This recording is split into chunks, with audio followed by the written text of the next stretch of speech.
Well, a very good morning and welcome back to the Pap Laszlo Arena in Budapest. It's day 5 of the World Judo Championships. 2 weight categories to bring to you today. It's the under 70 kilo category for women and the under 90 kilo category for men. We're going to take a look at the top 4 seeds and in each of the weight categories, and then I'll try to pick out who from among that group may be worth taking a look at and who has got a real medal chance. Okay, let's start with the women in the under 70 kilo category, and we've got the current world champion here defending her title, Marie-Yves Gahy of France. She's the number 1 seed. The number 2 seed is Sanne van Dijken of the Netherlands. The number 3 seed is Ono Yoko of Japan.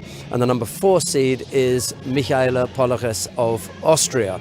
As far as Marie-Yves Gahy is concerned, well, she's got a good record against the number 3 seed, Ono Yoko, although Ono is in the other half. They may yet meet later on. She lost to Ono Yoko in Paris at the Paris Grand Slam in 2019. That was her only loss, and the other 2 occasions have been wins. She's got a really unfortunate 1-4 record against Sanne van Dijken of the Netherlands, who's the number 2 seed. But again, Sanne van Dijken is in the other half of the draw, so they won't meet until later on. She last lost to her at the European Championships in 2020. With Polleres, it's 3-3, and she lost to her at the Budapest Budapest Grand Slam here a year ago. Right, okay, let's take a look at Sanne van Dijken's record, what may be of interest there. She's 0-3 against Ono Yoko, last losing to her at the Doha Masters earlier this year, so doesn't look good for Van Dijken if she matches up against Ono later on in the competition. Ono Yoko, for her part, has lost 2 finals to Gahy. One of them, albeit, was in the team event, but also at the Grand Prix in Zagreb. So when they've gone head-to-head in finals, it's Ono Yoko who's got the edge over Marie-Yves Gahy. And as far as Michaela Polleres is concerned, well, I think this comes down to trivia here. The last 5 outings on the World Tour, Michaela Polleres has suffered a first-round defeat. So it hasn't been the best of form for Michaela Polleres, really got to pick herself up. But of those 5 first-round defeats, 4 of them have been to the same player. So the draw has been really, really bad for Michaela Polleres. She's lost on 4 of those 5 occasions to Anka Pogacnik. So good news for Polleres. Pogacnik is not in her quarter. She's not even in her half. So at least she must have looked at the draw and thought, well, I haven't got to deal with Anka Pogacnik. Outside of the top seeds, maybe look for Barbara Matic, Alicia Belande, and possibly from the home team, the Hungarians, Gershak Sabina.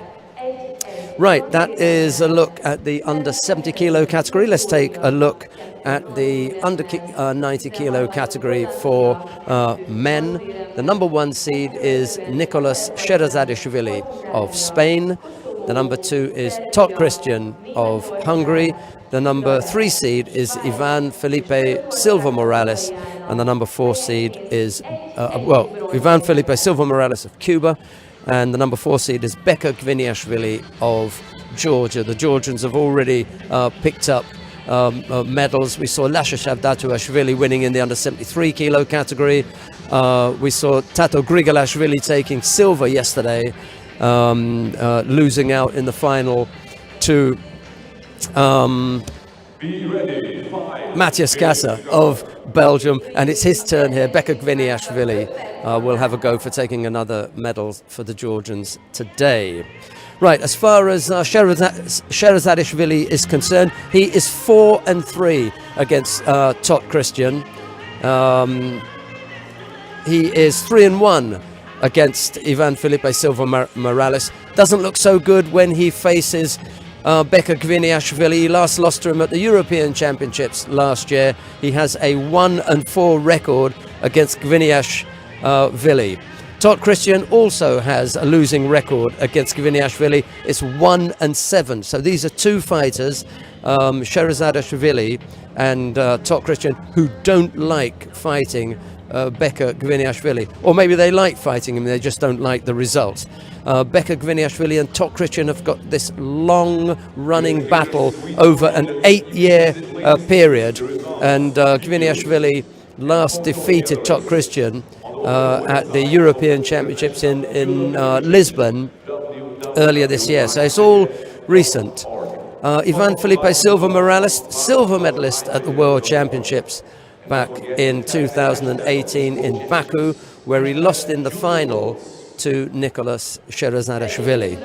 And when it comes to Beka Gviniashvili, the Georgian, I think we mentioned already, 4-1 against Sherazadashvili, last defeating him for the bronze medal at the European Championships last year. Beka, for his part, is 0-1 against Silva Morales, and I think we've already mentioned the real, large disparity when he faces Tot Christian, 7-1. So he's not going to be afraid to face Tot Christian at all. As far as the other people to be looking at in the weight category, well, we could have a look at Nagasawa Kenta of Japan. I haven't mentioned much about the Japanese here, but when we look at his record, his matchups against the top four, 0-1 against Sherazadashvili, 5-0 against Tot Christian, 3-1 against Ivan Felipe Silva Morales, but he's a whopping 0-4 against Beka Gviniashvili. What I see here is that Beka Gviniashvili really is, the danger man for a few of these fighters. Strong and powerful, very, very difficult fighter to overcome. So I don't think anyone is going to be looking forward to facing Beka here in Budapest, but we shall see. We've got plenty of time to go through. Maybe there are a few people who I haven't mentioned, maybe Miriam Butkarait of Germany, Elvis Rodriguez from Venezuela in the under 70 kilo category, not least of all because her colleague yesterday put up a really, really good effort in the under 63 kilo category. 5th place for Enriquez Barrios. So maybe there's a buzz around the team, and they could generate something with that feeling, a good feeling in the camp. Right, okay, we have got less than a minute to go.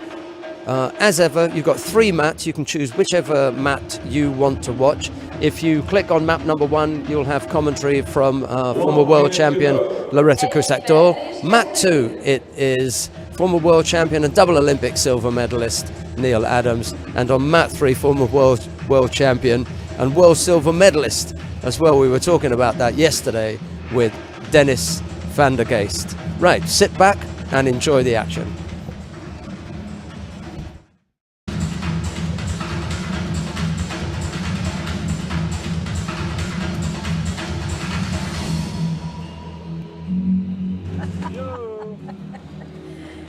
Everybody in the house? Trying to get energy out of everything,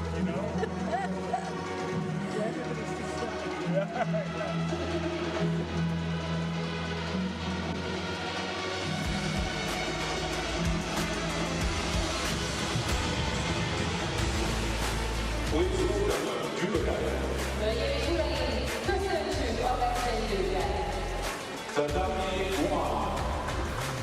First round for men under 19 kilograms.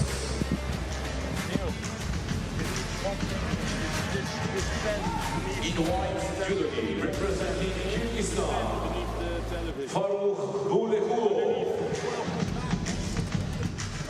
blue judo, representing the United States of America, George J.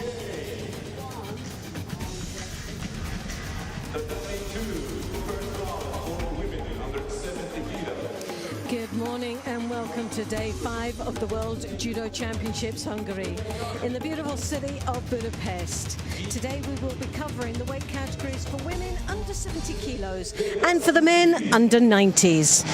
In the under 70s there's going to be 38 competitors. For the men in the under 90s, 57 competitors that will be gracing our tatamis. I'm Loretta Cusack-Doyle and I will be following the action on mat number 1, and my colleagues Neil Adams, the voice of judo, will be covering mat number 2, and the famous Dennis van der Gees will be covering mat number 3. So but sit back and enjoy what will be another very good day of judo. I will be your host today. So here we have the first round and the first match of the day. Always an easy start of being the first out in the competition. So for these athletes to be pretty nervous. As we walked through into the warm-up area, well, the atmosphere you could cut with a knife. The tension that was in throughout the whole area. Quite a large warm-up area as well. So, but it was crowded. Bulelenkova, representing Kyrgyzstan. And he's up against the American Jane. Strong grip from Sharov. Yeah, a bit of maturity here between these two. You've got the Kyrgyzstan, 32 years of age, and Jane, 24.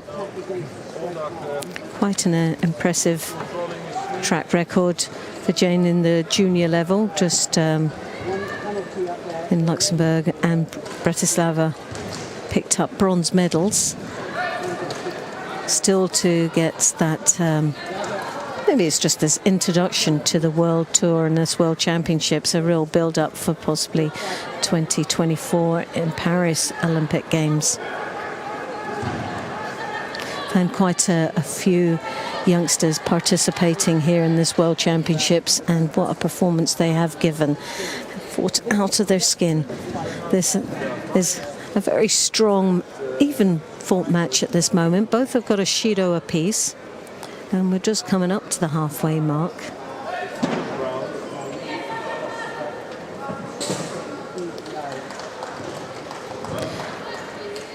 Bulakulov looking a little bit cagey there as he's towered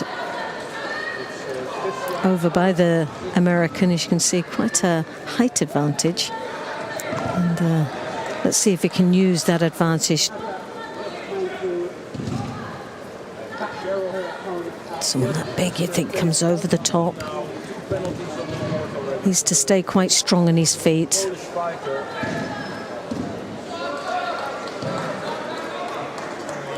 2 minutes in the fight.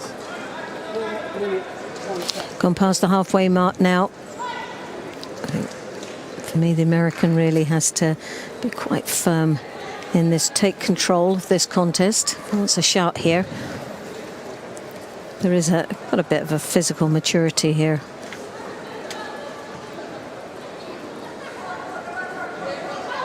The Kyrgyzstan, as he steps across there. Not so good of not a great attack, but it breaks up the gripping style of the American, giving him an opportunity to break free and start again.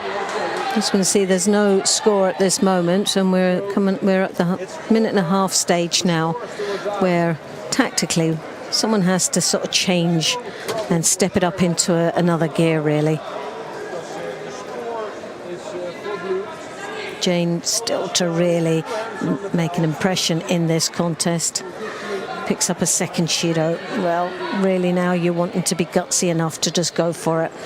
He's got an opportunity to shine, and regardless of the result, test the water here on his ability.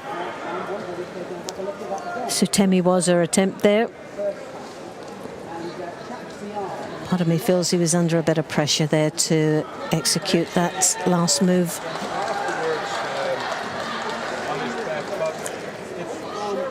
Gets his head caught down there. Someone so tall, you'd think you'd really sort of keep up tall, overpowering your opponent from over the top grip rather than from underneath. The Education Commission will start the counting, and later today we will doesn't seem to have much to come back from at this stage.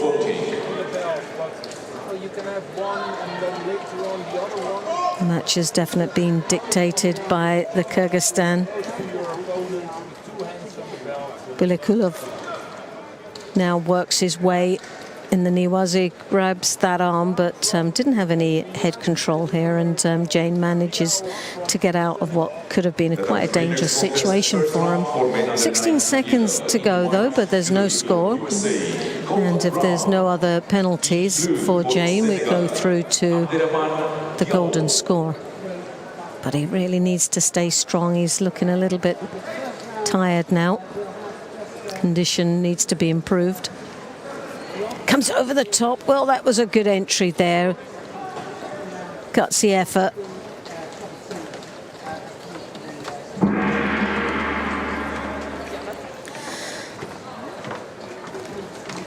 So hopefully Jane can believe in himself a little bit more in this golden score opportunity.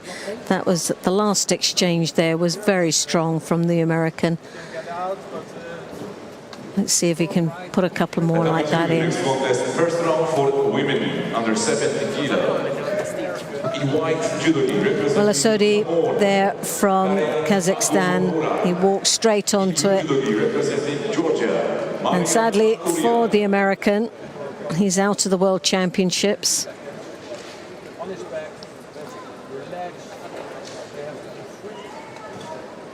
Bilikulov goes through to the second round of the under 90 kilos.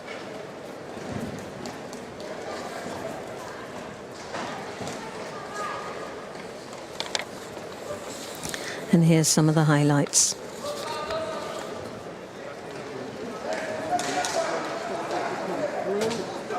Well, Bilikulov will be up against the #1 seed, Sherazadishvili of Spain.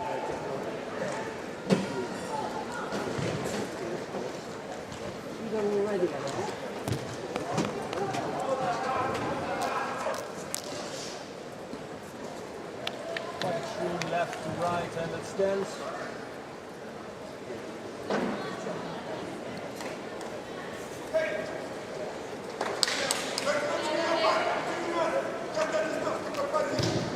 Now we have Lebu representing the Democratic Republic of Congo.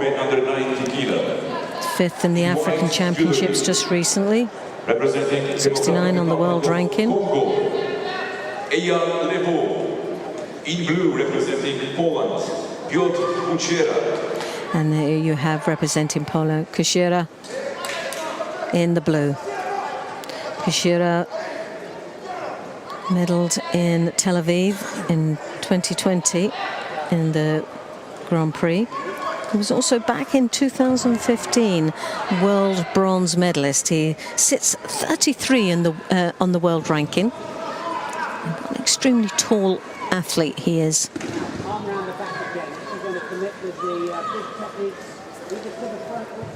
Straight into the hold down, Brown. Well, legs, they are free. He's controlling the hour. Well, there you have 10 seconds already. Leblu looking for a Cianagi, bit of a powerhouse, taking his time, not wanting to rush into it, but he's taking control here in the opening exchange, but picks up a Shido.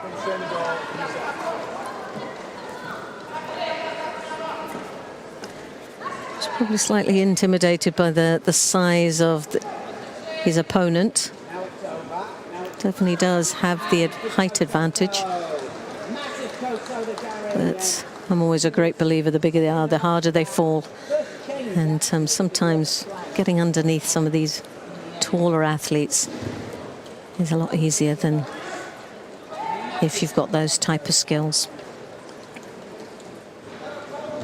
Well, the Polish are normally very, very strong in the Niwaza, so Blue has to really be careful when he goes down into the Niwaza. Just want to make sure he doesn't make any mistakes. For men under 90 kilo. In white EL. for Algeria, Abdelrahman Benamadi. Working towards his opponent, gets his head caught though, and there over the top, and a switch of direction. Scorna Wazari, Kushira now securing that hold. Le Bleu working hard to try and get out of the grasp of his opponent, but sadly not enough time to be able to do that. So Kushira goes through to the next round.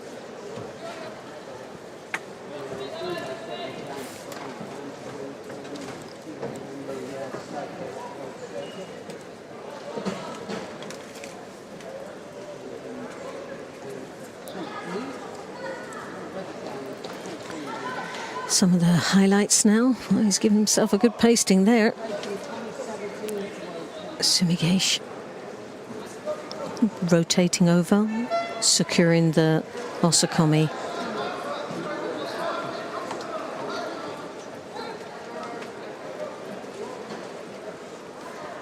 Tatami 1, next contest, first round for men under 90 kilo category.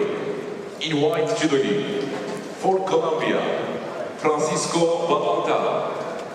In blue, for Estonia, Matthias Kusik. Now representing Colombia there on our screens is Balanta in the white. He's up against the Estonian Kusik. Matthias in the blue. Kusik blue, Balanta white.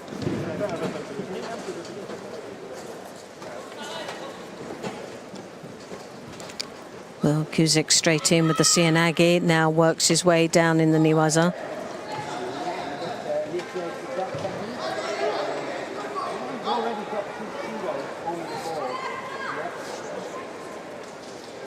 Balanta, world ranked 48.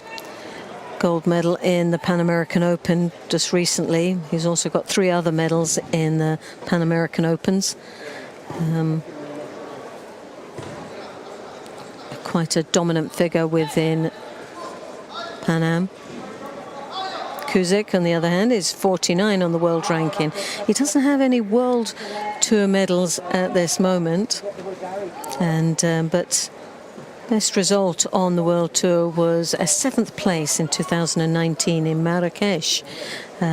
Just missing out on that podium spot. But back in 2018, he shows his potential and the credibility that this man comes with at this World Championships for Estonia by being the under-23 European champion. Quite a lot of athletes, because of the pandemic that we've had, it has slowed down their progression in the past couple of years. So although there may not be so many results within the sort of period of 2020-21, doesn't mean to say that these athletes don't have the ability. Now, as you see, Balanta, he's tied up the head, he's working that leg out, but Kusik still looks pretty comfortable, although not an ideal situation to find yourself in. But didn't seem to be too fazed by the actions of Balanta. 2.5 minutes remaining in this contest. No score, but then what's refreshing is there's no Shidos as yet, so it makes it to be a very interesting bout between both these athletes.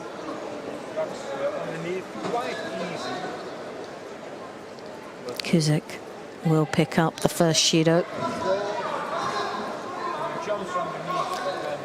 Just got his timing a bit wrong in the last exchange.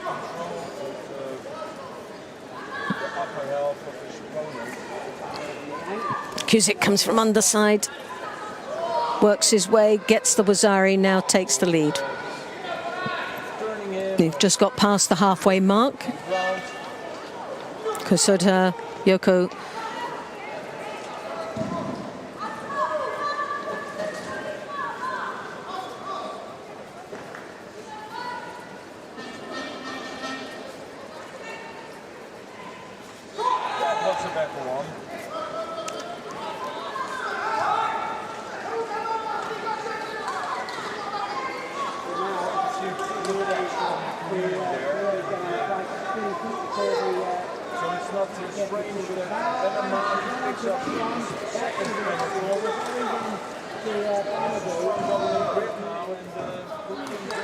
Well, a battle of the Kumikata right now. I think this is also a penalty for Malanta walked straight onto that Sianagi for a Wazari Aseti upon Kuzik.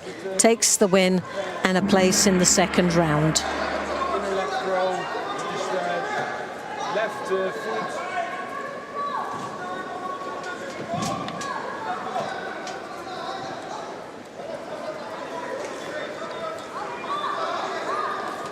Golden score, Tatami 3.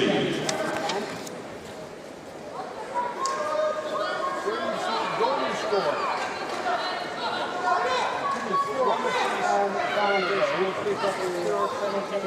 They're out. Or if one of these fighters make a score. And there's the highlight there, lovely deep Sianagi. Hips in good position. Well, I think, yes, this was enough for Han to make the Wazari.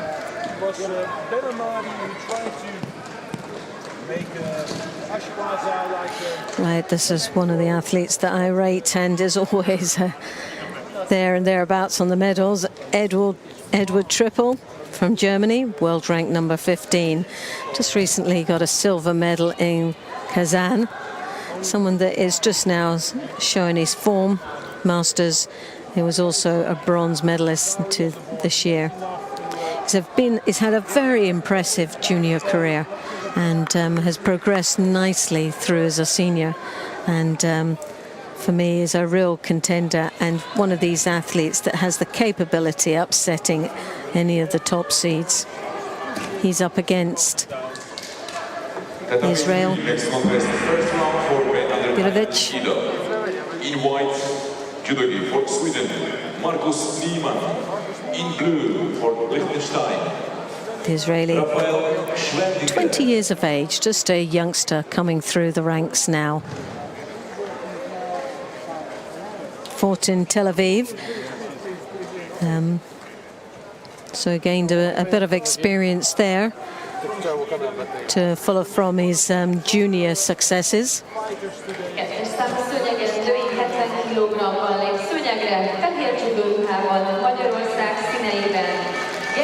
Attempt of an Ouchigari there, but he got his head all caught up, so the timing wasn't perfect there.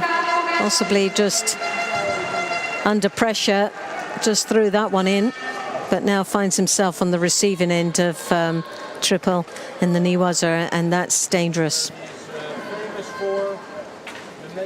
The Ouchigari, but as you could see, the head was caught up, the arms were in the wrong position, timing wasn't so good there.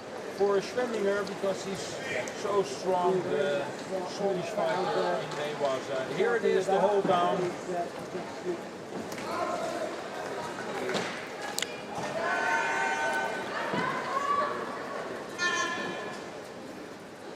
Triple, there you should see with the right hand on the lapel, looking to secure the second hand on. He takes a double lapel grip, little bit of a side skip to sweep the inner leg, and now goes on the outside.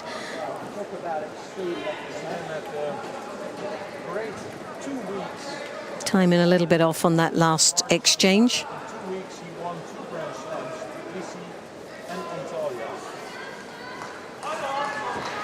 I suppose you could be forgiving being the first match for both these athletes. brushing off a bit of the cobwebs to just get themselves started for the rest of the day. But my goodness me, Sodi attempt there. Next contest, first round for men under 9. Gudovic coming back now, looking very good. What a turnaround. And Triple really can't be too open and laid back in here, although he's a Wazari up and he had dominated right from the beginning. I think we're seeing a glimmer of danger here from Gudovic.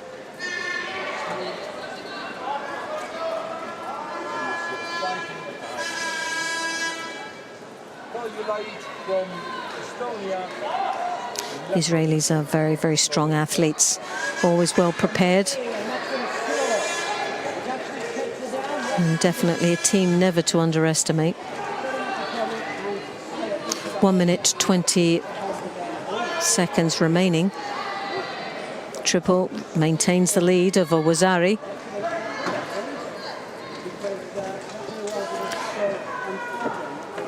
Israeli looking for a Sodi again, but again got his head all caught up there and lost his balance, and Triple once more capitalized on it. Wazari Aseti upon Triple goes through to the second round for Germany.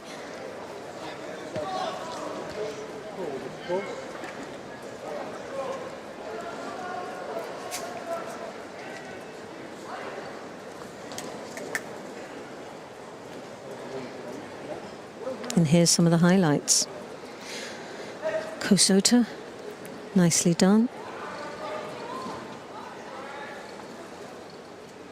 And round the back, very deep, nicely controlled on that sleeve. Richard Troutman there, the coach for the German team. Obviously delighted with that first start. Next contest, first round for men under 90 kilo. In white judogi for Republic of Korea, Moon Kyu-jong. In blue judogi for Brazil, Rafael Macedo. Now we have Macedo representing Brazil in the blue and Mun representing Korea, the Republic of Korea.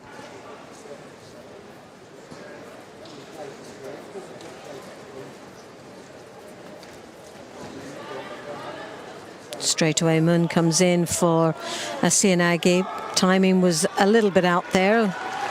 Too much distance between himself and his opponent.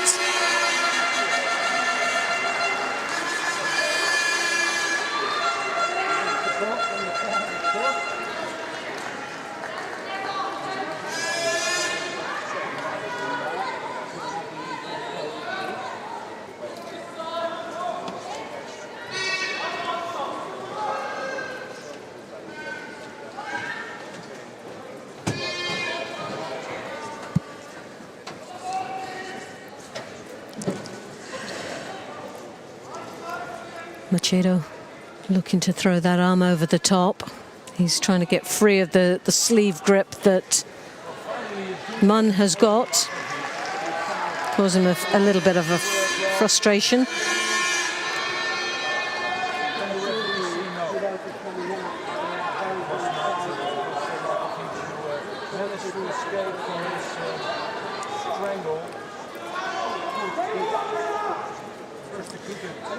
Macedo, Kochigari, nice couple of attacks there from the Kosota to Kochigari, outer to inner, throwing.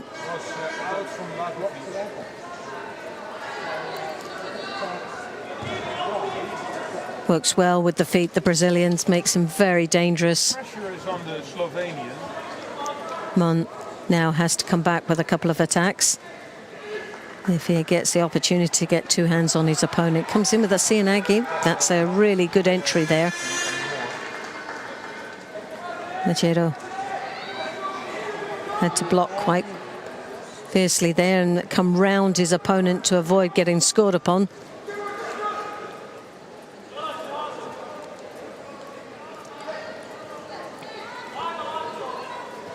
Again, the drop. This time wasn't as clear.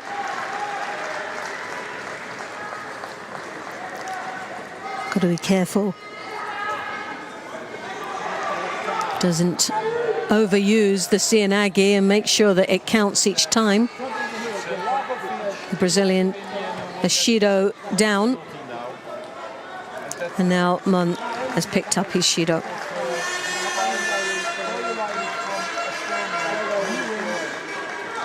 Taitoshi, whoa, yes, that was lovely. Now follows through with the Juji Katami.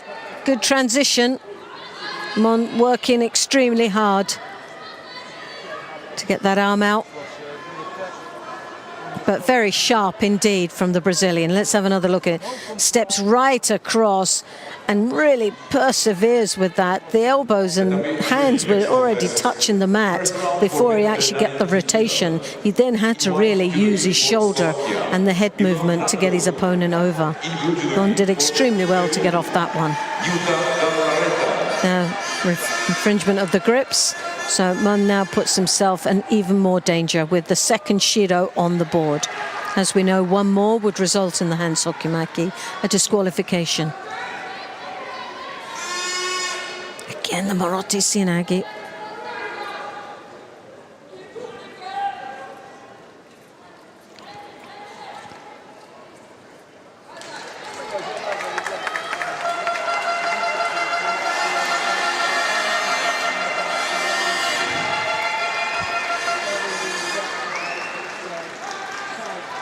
One with the lapel grip, both hands on one side, which is allowed as long as you use it, but there's a nice counter. Didn't manage to get his opponents back on the mat, although an impressive move.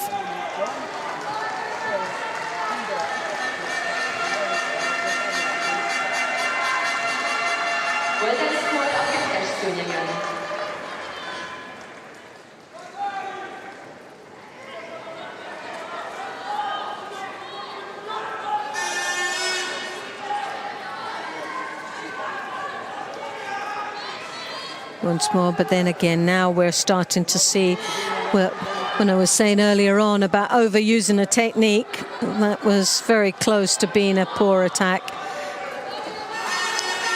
Transition now for the Brazilian as he works across, turning him over with the Sangaku. Oh, a little bit untidy in his maneuvering skills. Had it there for the take-in. Sadly, the legs just went to... didn't continue to generate the power that was required. But he's still in the lead with that one, Wazari. Mon, again, another desperate attack at the last seconds of the contest, but wasn't enough to take him through to the second round. Machado from Brazil takes that place, and we'll be seeing him a little bit later on. He'll be up against Edward Trippel of Germany in that next match, so that will be very challenging, not only for the Brazilian but also the German. So we'll just have to wait and see what happens there.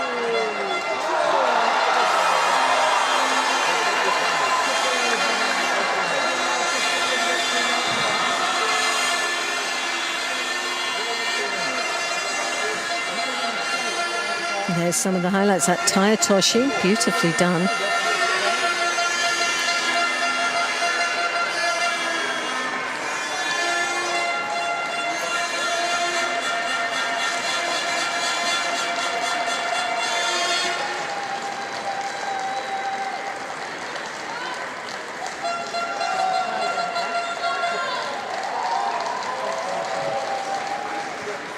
Tatami 1, next contest. First round for men under 90 kilo. In white judogi for Serbia, Boško Gorenovic. In blue judogi for Mongolia, Kanturga Altanvagana.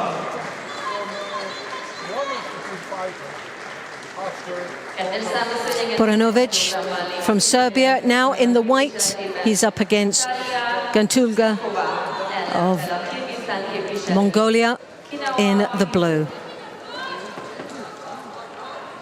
Gorenovic working his way in the Niwaza there. Now, the Serbian team have been very, very strong in the past few days. And Be interesting to see if that trend continues in the last few days of the individual. But definitely a team to be reckoned with. Gantulga, one of these athletes that's been there for such a long time, and he's had his highs and lows. He's had some real sort of wonderful moments and wins on the World Tour. He's always a class act when it comes to performing at these major and a major threat in the World Tour. 2019 and 20 has been a bit of a tester for him, slightly off form, but as I said before, we're living in a world that has really thrown up some hurdles for these athletes, and you've got to give them full credit that how they've been able to adapt and move through, especially with the Olympic Games just on the doorstep. But this year seems that he's found his form again. He got third place in Tbilisi, and he just missed out on a podium place at the Masters in Doha, where he picked up 7th place. So there's that sort of upward trend now coming back to form for Gantulga, and he will be someone that's got a good chance of being on that podium here today.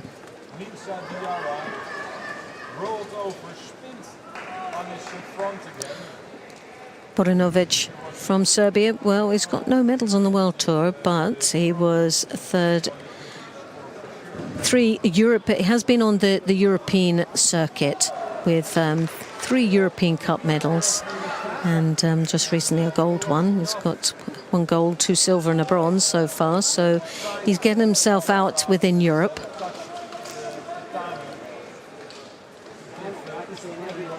Yoko Satemi was there for Gantulga. And like I say, he's starting to show his form once more. And timing perfect for this World Championships.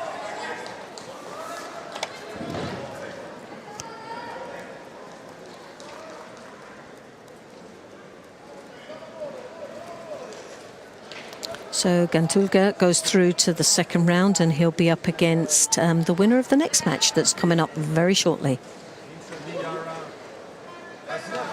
David Klamart of the Czech Republic and Peter Zilka of Slovakia. That's the next match coming up very soon. But here's some of those highlights.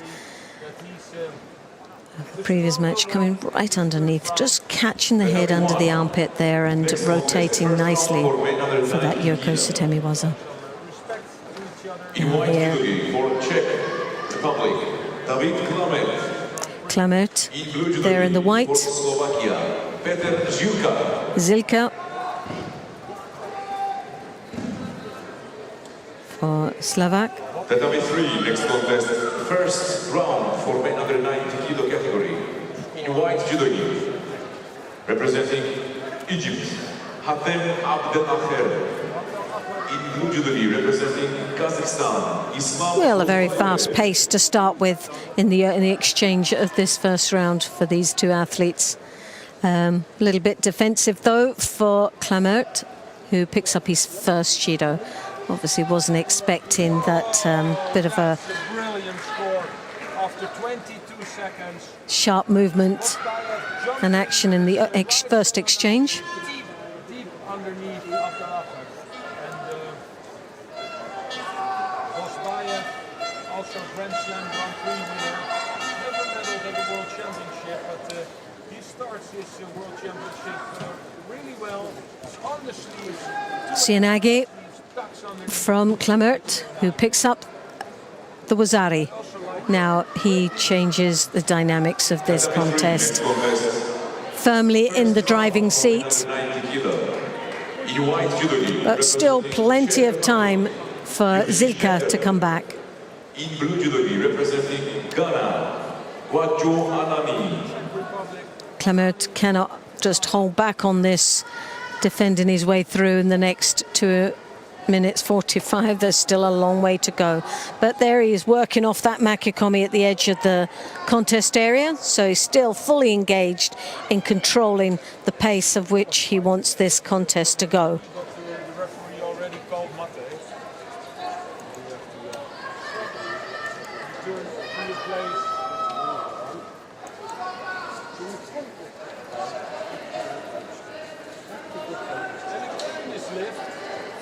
That's a Wazari scored for Nani.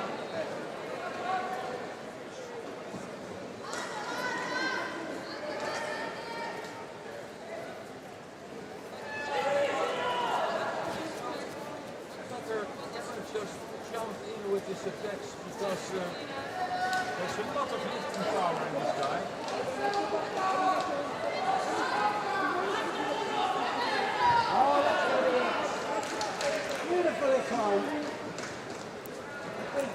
Just coming up to the halfway mark now.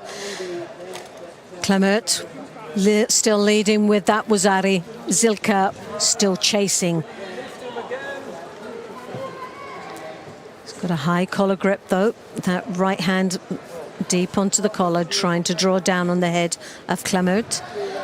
Drawing him in, a little bit of defensive action there from Clemert, as you can see, with that left hand on the hip and rib cage of his opponent. He'll pick a Shido up for that. And there's the second one. So this is the danger. Two Shidos. He continues to be passive and defensive, then he could throw this all away. All that hard work of actually getting a score on the board can all so quickly disappear. Now, change of gripping styles for both athletes, and Zilka drives up off the hip, drawing his opponent up onto his toes. Definitely a dangerous moment for Clemert, who is just gripping onto the mat with his toenails there at that stage.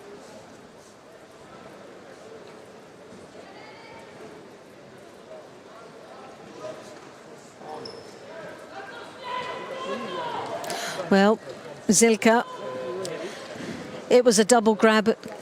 Simultaneously, the arms wrapped around like a bit of a bear hug. So for that reason, he picks up a Shido.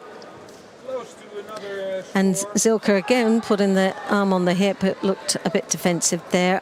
Clemert looking for the Kouchigari. As he turned his back on his opponent, definitely felt a little bit of a danger, so drops to the ground. But off the exchange of him putting in the attack, wasn't really classed as a defense or a negative drop. Zilka draws the arm across his chest, pulls on there, now rotates looking for the Makikomi, but became too loose when he dropped into the Niwaza. And Clemert will capitalize on here now, because while he's down in the Niwaza, the clock will tick away nicely, which means he's in a less dangerous position than being in the Tachiwaza. Just coming up to the last half a minute now. Now, Zilka really has 30 seconds work to do. Can he go up a level? Can he change the tactics slightly?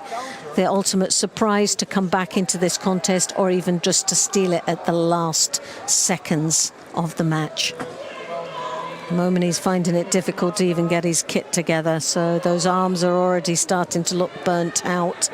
And it has been a grueling match between both, grueling and very physical between both these athletes. Clemert knows he's in the controlling seat, but he knows he's also got two Shidos, and he can't afford to make any errors now with seconds remaining.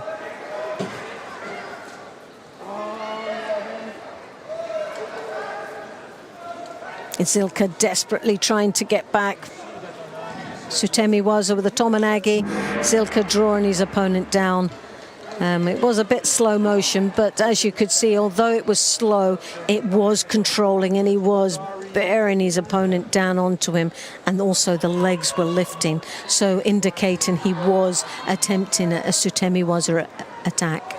Judo the last minute without taking too much risk.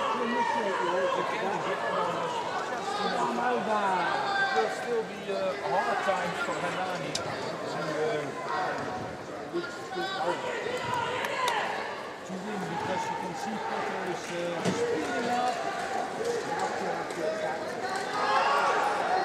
This is the score, Wazari for Kata, so he's back in the match again. You could see that Hanani was getting more and more trouble, keeping his opponent away from him. And here's some of those highlights. Well, the throw came very early in the contest, and for Silka, it was one of these situations, although he tried so hard, he really just didn't get past the defenses of his opponents. First round for men under 90 kilo. In white for Tajikistan, Jahangir Majidov. In blue for Switzerland, Cyril Grossklaus. Well, it is Petter who makes his second Wazari. Yes, Hanani, he was close of winning his first fight at the World Championships, but Hanani don't forget to give me a shot and it's put those on and it of himself, because his problem was his tactical plan in the last minute. Mazidov from Czechostan in the white, The Czech Republic and Grossklaus of Switzerland in the blue. It's important for Hanani that he watches this fight with his coach. a guy who had all sorts of problems here. He's not had to score. Tatami 3, next contest, first round for men under 90 kilo. In white judogi representing Republic of Moldova, Yuri Okano. In blue judogi representing Japan, Murao Sanshiro.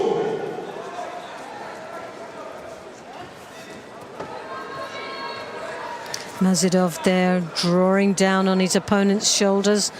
Osota, nice attack. If he only had that little bit of a rotation off the sleeve, he could have had the spin on it, and his opponent going over for the ippon. But he gets the Wazari. It was enough to get him a score on the board. Now Grossklaus has got some work to do with 2 minutes 40 seconds remaining. So let's see what he's capable of doing now.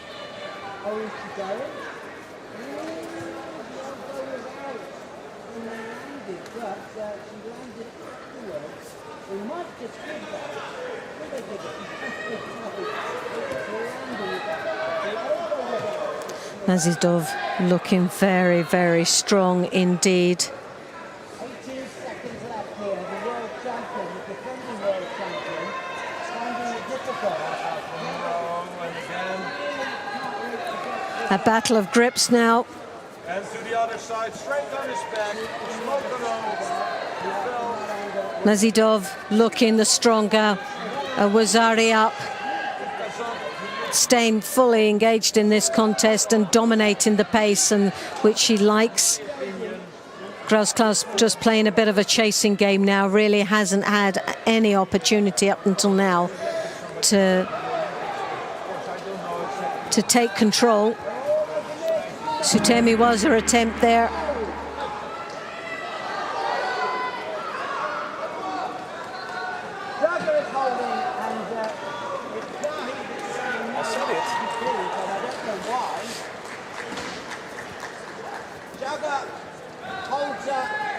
Tatami 3, next contest. First round for men under 90 What I said, Neil. In white for Israel, Lee Kochman. Yes, well, and well, quite a bit. Jose Ortega.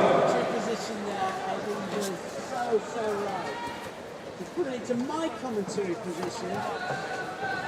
It's Kochman from Israel in the white. So just coming up to the last minute now. And it's all happening here in this arena. We've just seen Gai going out in the second round. She had a bye in the first, but she's out of the competition now against Jager of the Netherlands. That's an impressive win for that young lady. But we're here still with just under a minute in this contest. No change as far as the direction of where this is going.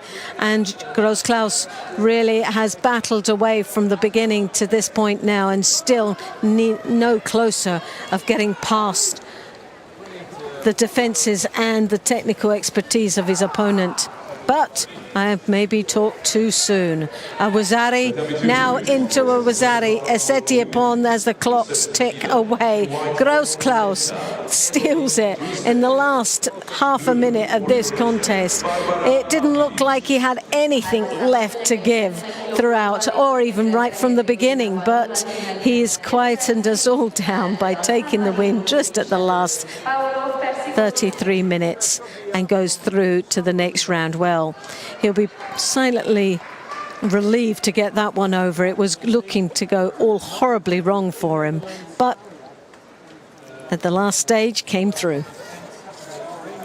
Now he'll be up against He's not competing, he's preparing for the Givinilashvili, Georgia, who's one of the top 4 seeds. He's had a bye in the first round, so he'll not get to meet him until we get through the next round.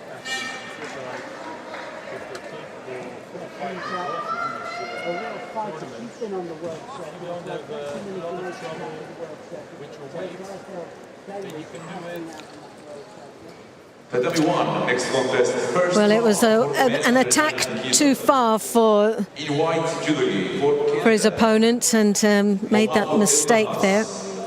in blue judogi for Mauritius Island, Rémi Feuillet. Filet representing Mauritius in the blue, El Nahaz representing Canada in white. Netherlands, of course, the two bronze medals.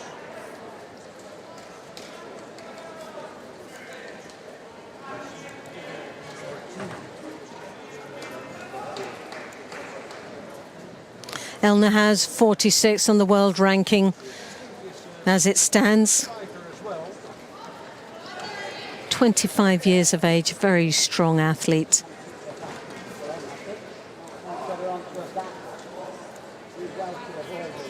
Pan American Senior Championships was just missed a place on the podium with a 5th place just last year. Hasn't been on the scene for a wee while, but in Montreal Grand Prix back in 2019 was 5th. It's always one of these athletes that's there and thereabouts the podium, but still to shine, as we would say. But definitely not one to underestimate. Filet of Mauritius.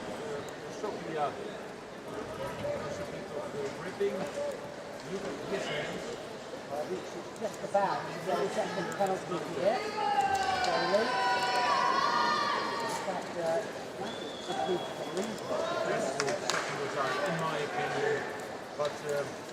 64 on the world ranking. Filet struggling a little bit with the strong grips, but comes in with a cracking Cianagi there. Whoa, and Awazari!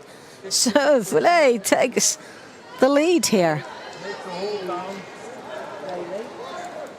The leg has to be out. Continues that move, beautifully executed. Great score. Latest results from Filet. There was a bronze medal in the African Senior Championships this year. Always medal for the past 3 years in their national championships, the Continental Championships. And so definitely, and has the ability to throw, as we've just seen with that Cianagi, cracking entry. Now El Nahaz has got some work to do here.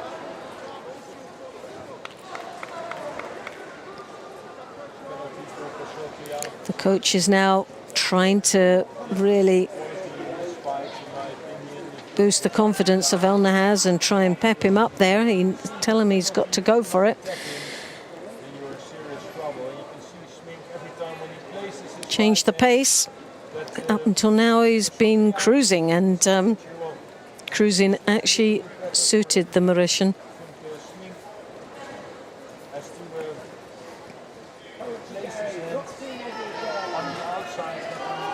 Filet looking for the sleeves.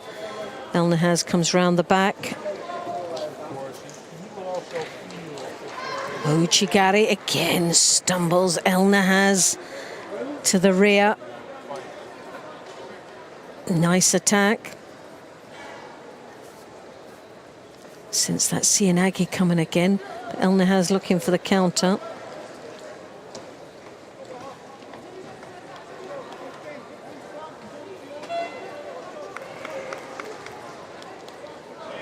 Great transition, and that was enough to give Slink his second Wazari. Versoklia tried something, but Tatami 2, next contest, second round for women under 70 kilo category. El Nahaz trying to grapple and come in close and look for every opportunity he can gain here at the moment, but we're into the last minute. Can El Nahaz turn this around? He has the experience, there's no doubt about it. Filet picks up the first Shido, but the danger is this athlete from Mauritius is capable of throwing and throwing big. He's got the Ochigari, he's got the Ippon Sianagi, so he's got a forward and back, at least one forward and back technique that's strong.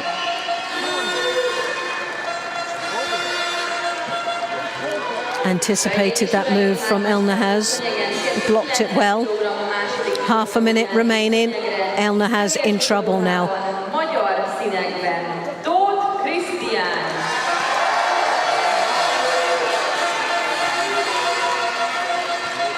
Well, they decided to take the Shido off Filet. Filet were looking on that sleeve, and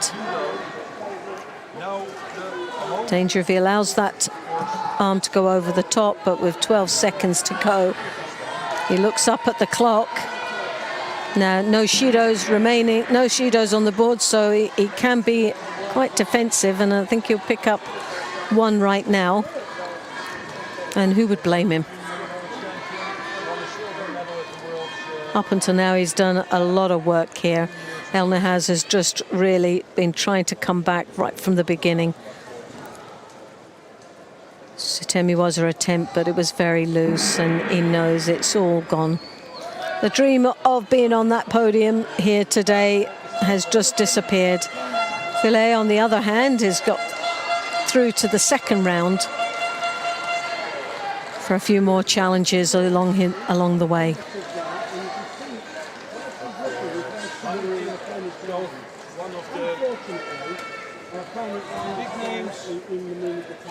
Kettes számú szőnyegen női 70 kg második fordulóján szőnyegre Görögország színeiben Elizabeth Tetsidou ellenfele a Venezuelát képviselő Elismar Rodriguez.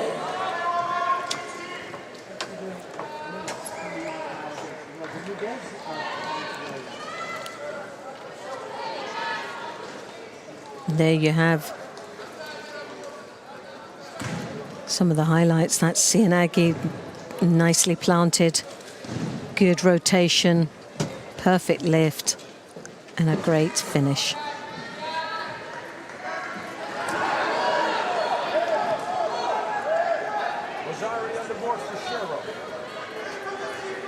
Egyes számú szőnyegen babon színeit képviseli ellenfele a Benin képviselő Kabika in white. Dozu Yovo representing Benin. Gabon in white, Benin in blue.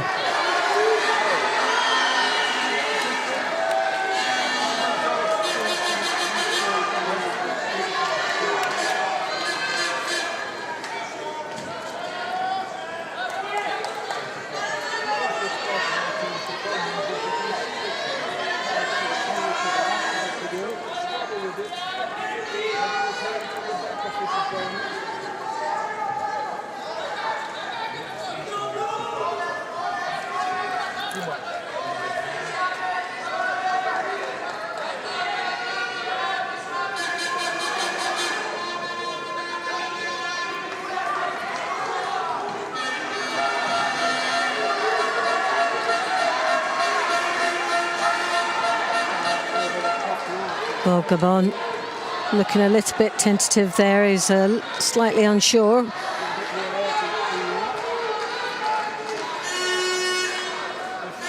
Dozu Yovo, strong athlete from Benin.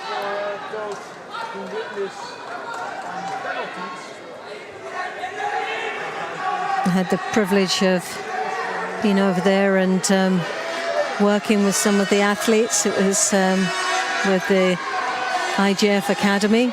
Great experience working with some of these guys. Work so hard. Very keen in their judo.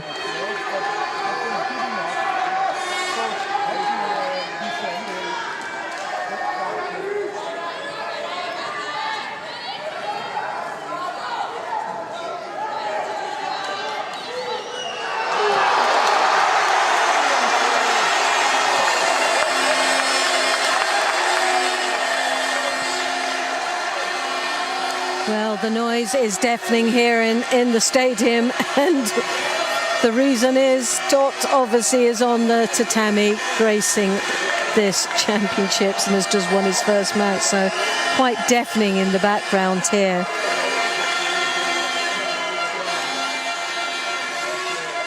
Kibigai needs to really step it up now a little bit. Both these athletes are Shido apiece. We're halfway through this contest.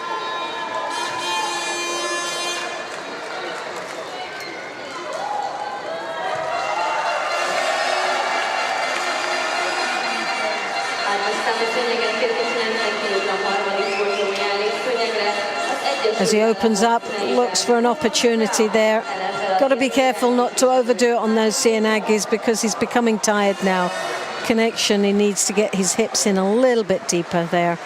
But the athlete from Benin now picks up his second Shido. Well, obviously there's there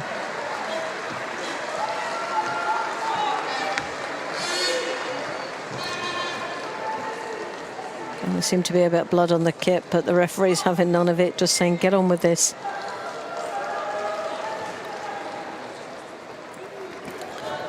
Now she was her attempt there. Dozo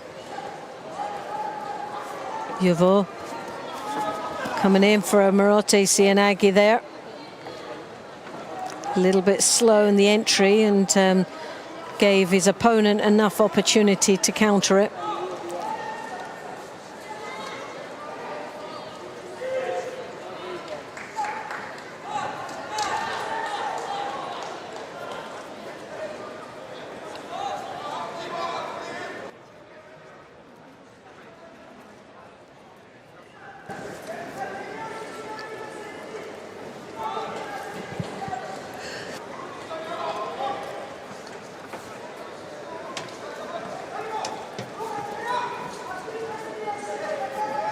Well, definitely an even match here. Neither one of them managing to get past either one of their defenses. Both opting for sleeve grips. Well, one with a lapel at this particular moment, but very defensive from both athletes. I think this will be like a Shido apiece and hand sokumaki. Well, there you go. Dozu Yovo. Third and final Shido, resulting in the hand sokumaki. Kibigai goes through to the next round. And he'll be up against Filet of Mauritius in that next round.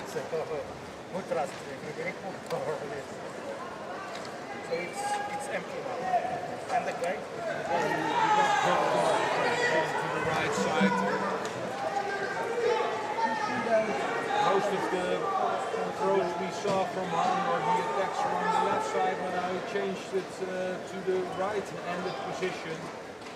Ozari on the board for the Korean.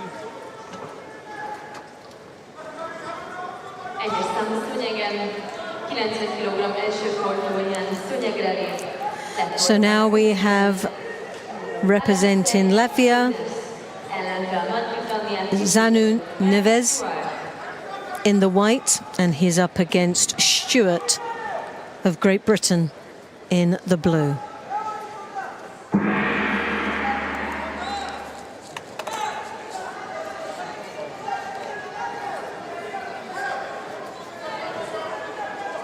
Golden score a kettes szőnyegen.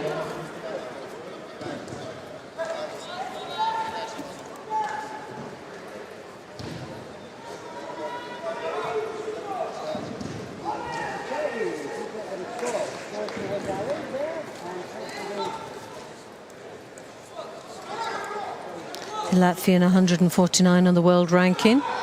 Comes over there with a Yoko Satemiwaza attack on Stewart, who now has to work past the defensive legs.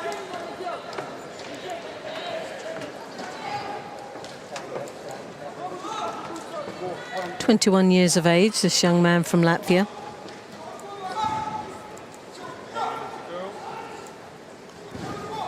Under 23 Europeans yet last year, was 5th place, just missing out on a place on the podium. But junior European bronze medalist in 2019.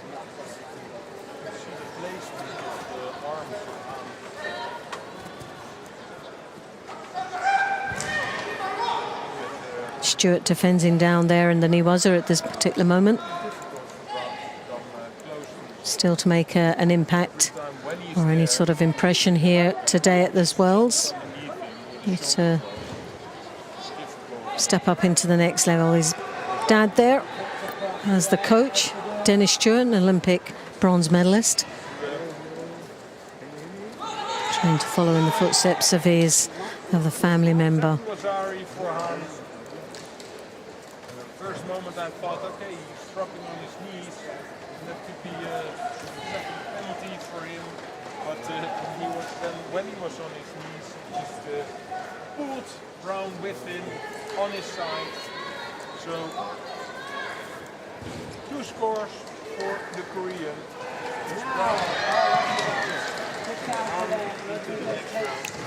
Well, he takes him over the top there. That's a score, so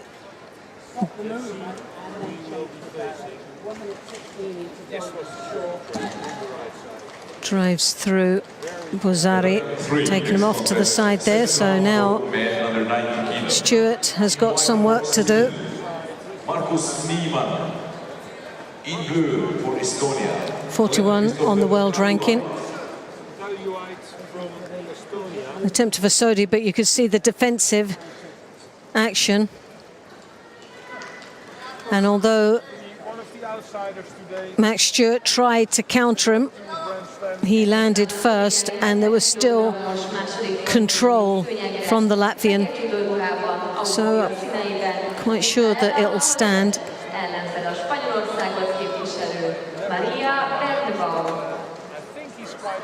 It all depends on the control of the last stage of that engagement. Pulling power downwards. That's also where he wants to be, in the ground. Well, they decided to take it off. And no, the reason is that the movement of the head. He went over the top of the head, which is a hand sokomaki direct. So Stewart gets a lifeline there and goes through to the next round of this World Championships. He'll have a very testing match in the next one. He's up against Nagasawa of Japan in that next round.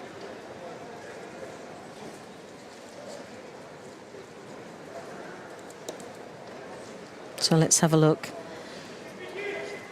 So, oh yeah, you could see the head didn't turn. The rotation from another angle, it looked like he did manage to turn, but that angle, he went right over the top, forward rolled over the top with Stewart on his back. So yeah, a direct disqualification. Mungai now coming up representing Italy.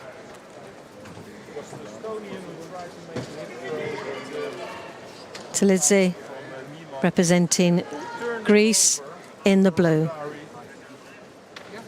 Talizzi blue, Mungai white.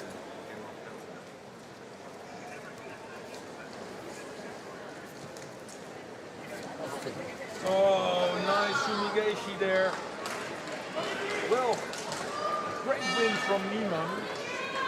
His specialty is the Newaza, but it throws him.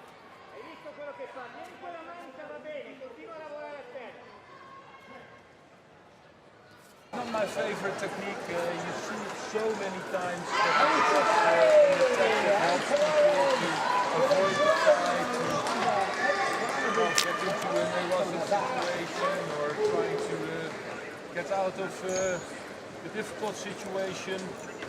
Mungai now trying to maneuver his opponent in the Newaza. This was a classical one. Tatami 3, next contest, 7th round for men under 90 kilos. Let's say very, very strong in his defences. Peru, Utah Galarreta. In blue, Tominagi. Custopirion. Good aerial awareness from the Greek off that Tominagi.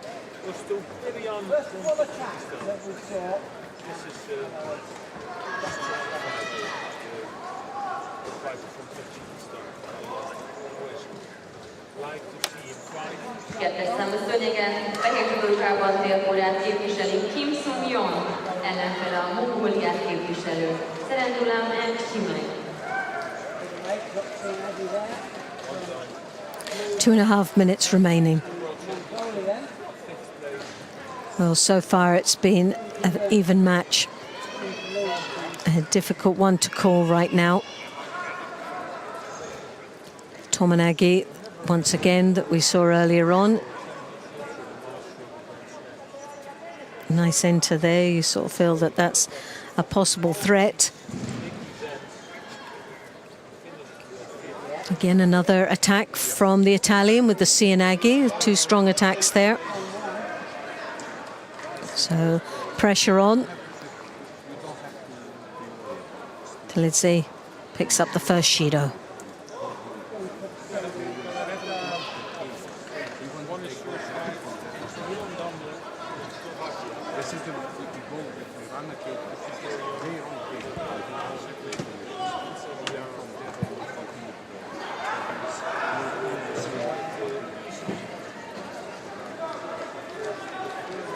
One minute 45 seconds remaining. The battle is on.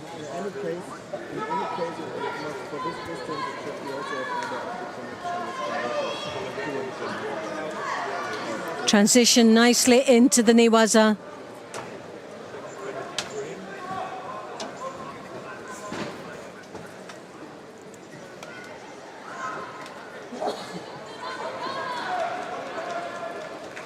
Again, very, very loose in the ground there.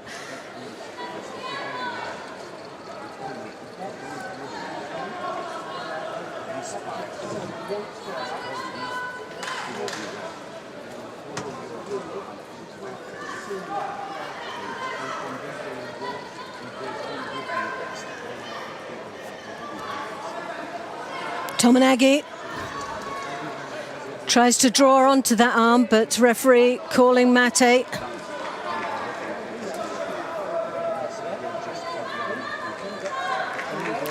Well, there's the second Shido now been awarded, and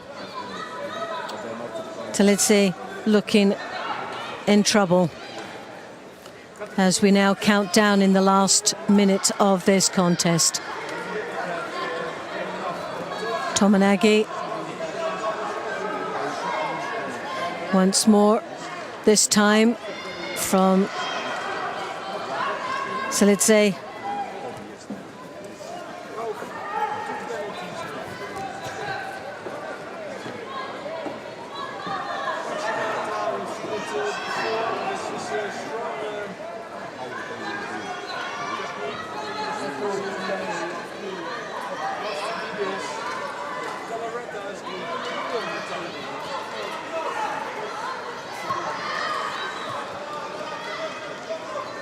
Well, once more, the Italian Mungai working off that Tominagi. Very predictable at this stage, both using the Tominagis quite frequently, the Cianagis as well. You'd think that's possibly the change of direction and possibly putting a surprise attack in. Either a and there you see it. A surprise technique, we hadn't seen that one shown throughout this contest, and all of a sudden the Ashiwaza was there, scoring a Wazari, and now the countdown for Ippon.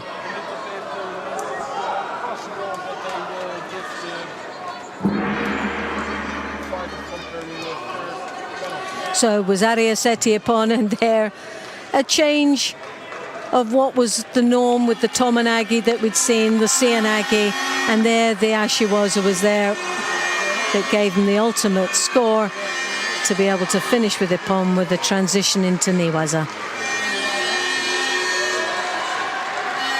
20. Here's some of that highlights. Nicely done. And well controlled in the entry into the Niwaza. You can see controlling that sleeve very nicely, working off the head and securing the Osakomi.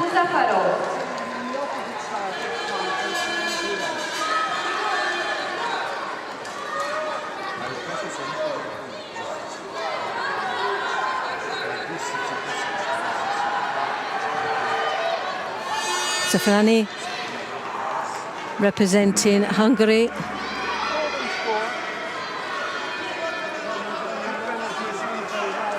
Golden score, Tatami 3.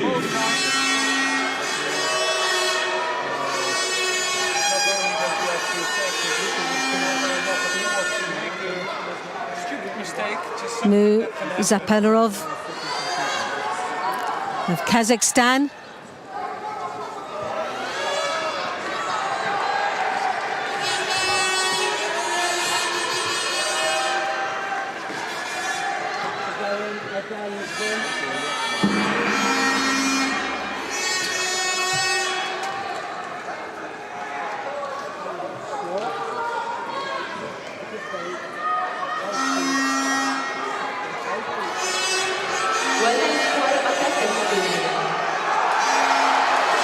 Kochigari, the Hungarian, looking up at that crowd. The crowd have really been supportive of the Hungarian athletes that have been participating here in this World Championships. The big hope for a world title has got to be Christian Todt.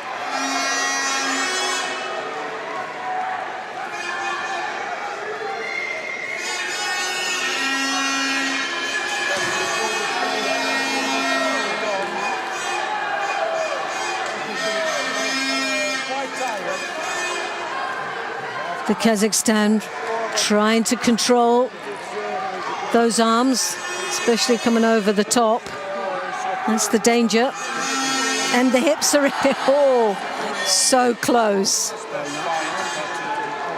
the one who was the most dominant. He was the one who made the attacks.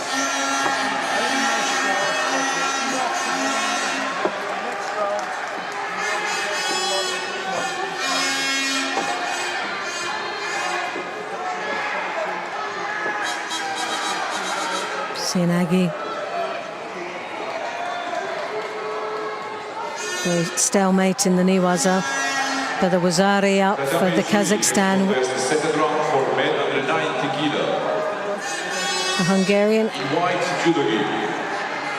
Nice open judo. Ivan Silva Morales. Shows so much determination out there.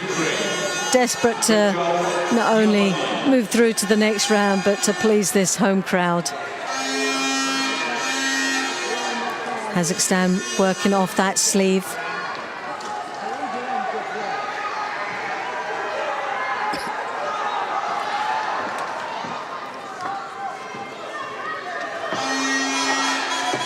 Well, we're just past the halfway mark. It's been a grueling 2 minutes so far, but the Kazakhstan staying firmly in the lead and controlling the pace of the contest. Although there's been slither of... Wonderful Ashiwaza there, bringing the level of this and to the Osakomi.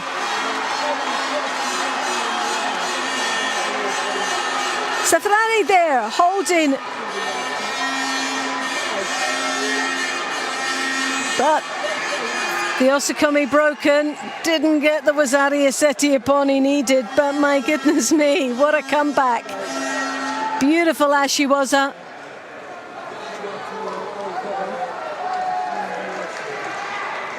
Well, what a turnaround for this young man.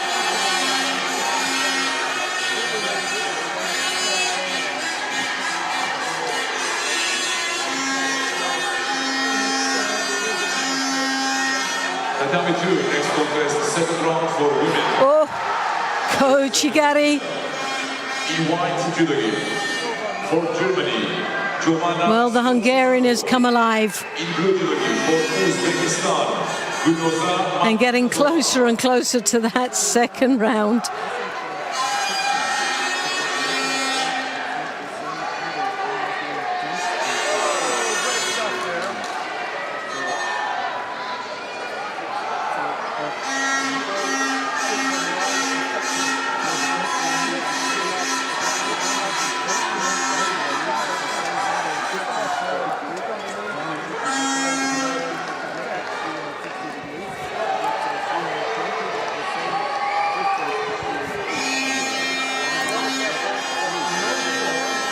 So 35 seconds remaining.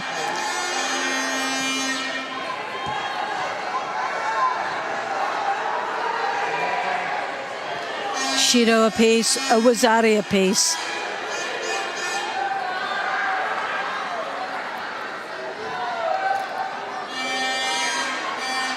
Well, the tension here is incredible.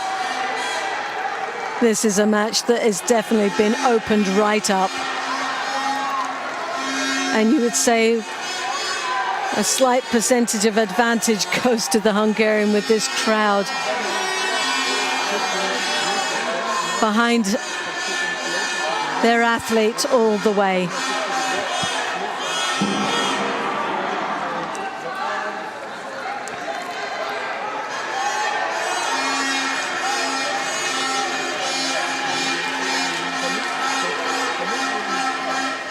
Tatami 1, golden score.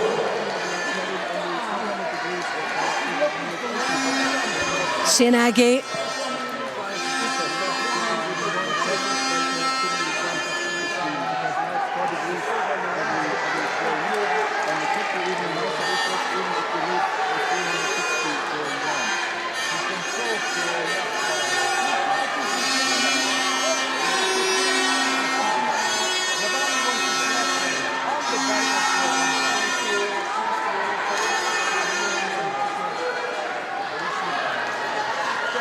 Kochi. Well, 30 seconds into golden score and we're all on the edge of our seats now, wondering which way this is going to go. It's a very interesting match.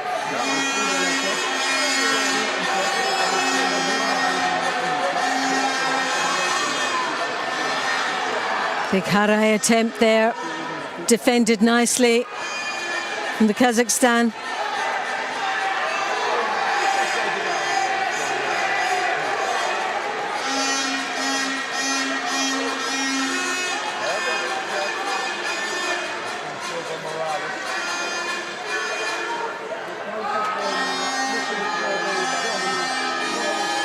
A great battle here between these two athletes.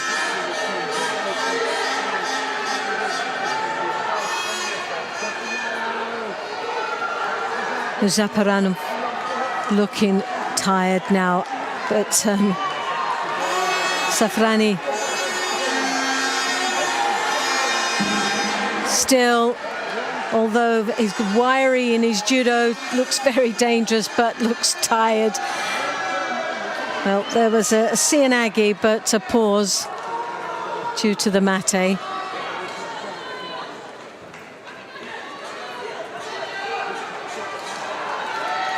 Well, there's sadly the third and final Shido. This young man exhausted. But what a great performance he gave here today. Kazakhstan goes through to the next round.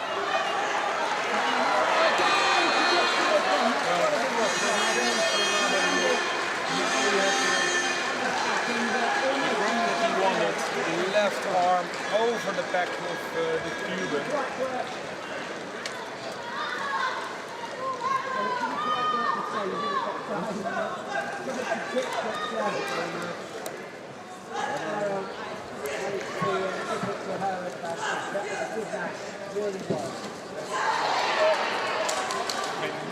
Well, if one was scored for Silva Morales, it was Nabali who tried to throw him over. Should we guess here something for sure? Tatami 1. Next contest, second round for men under 90 kilo. In white judogi, representing Spain, Nicolas Sherazadishvili. In blue judogi, representing Kyrgyzstan, Baruch Bulekulov. Just hold him for 10 seconds to know sure that he is the winner. Tatami 2, next contest, second round for women under 70 kilo category. In white judogi, representing Bahrain, Asma Al-Rawai. In blue, representing Australia, Ifan Give you a Oman. good one. Throat's killing me. Tatami 3, next contest, second round for men under 90 kilo category. In white judogi. Well, getting his challenge for the world title underway is Nicolas Sherazadishvili of Spain. Bosbayev from Kazakhstan, Petr Bulekulov is the immediate task. 14 seconds in this second round. It's Bosbayev who already scores the Wazari. Petr, he had a hard And Sherazadishvili has picked up the Shido already. No real harm done, but we just have to see how he copes from here. second round, because now he's again facing Wazari on the board for his opponent. Thought about going left-sided there, Bulekulov, but didn't get the rotation, didn't get to turn. Well, the lower half of the body anyway. Won't pick up a penalty for that, and they've removed the penalty that Sherazadishvili had picked up. I didn't get to see what it was for, and I didn't get to see when they removed it. Not with the referee anyway, but Mariana dos Santos of Brazil is the referee in the middle for this one. And Sherazadishvili just showing a little bit of frustration there at Bulekulov's lack of desire to take a grip, chasing him down now, and it won't be long now if Bulekulov continues this before he picks up a penalty. Yeah, well, you at home could also have seen that coming. You didn't need to be an expert for that one. He just wasn't engaging, was he? He probably feels that Sherazadishvili wants to step the pace up. He's going to pick up another penalty here. He hangs his head almost in shame and the realization that he's about to get the second penalty here. He ran out of ideas about how to deal with the oncoming Sherazadishvili, and as a result that picked up that second penalty. I know there are a few people who don't like it when the referees appear to get involved and it appears that they've taken control of the contest. Well, you can see that that's not the case here. Bulekulov is committing the errors, and all that the referee is doing is recording what Bulekulov has done, or in the case of the passivity, what he's failed to do, which was to attack. So you can't really blame the referee in the middle. If one of the guys is going to commit a series of errors, then all he's going to do is stop, record it and say that's what's happened. And unfortunately, Bulekulov looks a little bit clueless when it comes to how to deal with Sherazadishvili. Thought about going left-sided there. At least he came up with an attack. You know, try something. Sometimes you're going to come up against an opponent who just, well, not just out-muscles, that's not the case here, but he's tactically superior. And Sherazadishvili is showing that here. His whole movement, his just presence on the mat is a little bit too much for Bulekulov. One more roll of the dice here, into the last minute. And it's like a boxer who's moving around the ring trying to avoid getting hit. See, again, the top half of the body is not too bad, but there's just no rotation with the lower half of the body.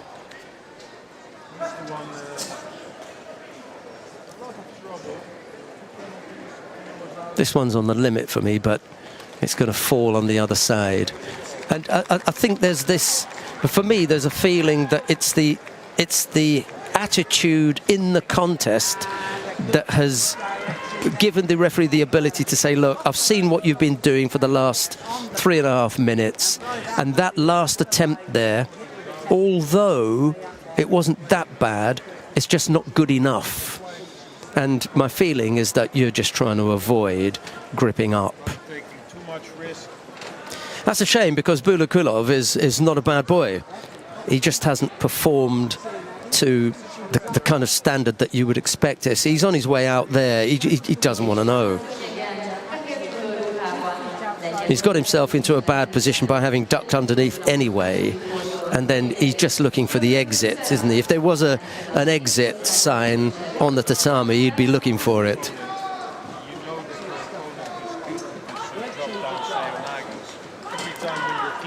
Kutsera and Kusik on mat 1 here.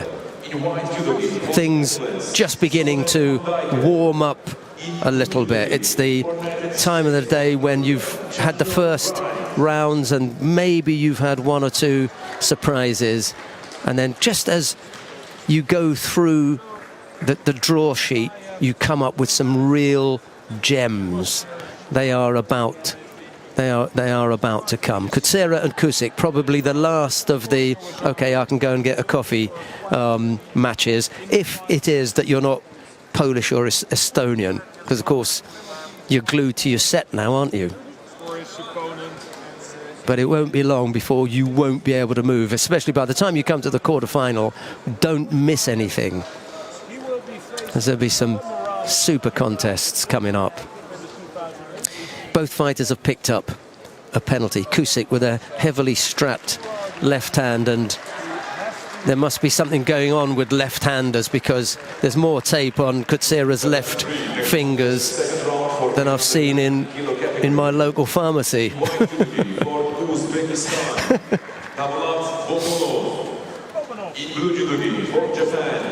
He really has it.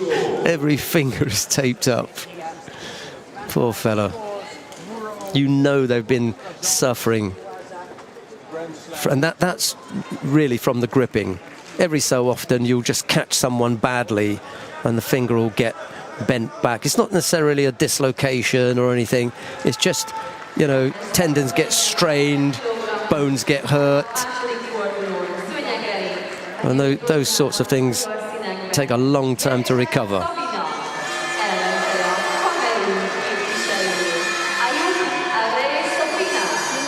Just no turn from Kutsera there, but quickly into the other side. That was nice work from the Polish fighter. Now a chance to work on the ground. Kusik has to defend against the attempted Sangaku turnover.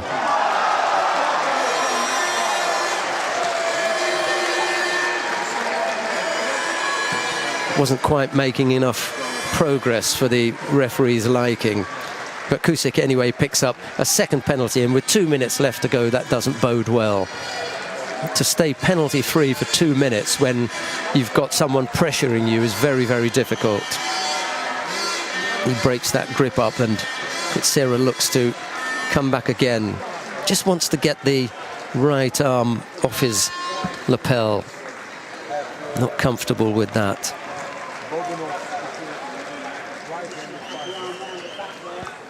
Kusik thought about going over the back, but he's not in the best position.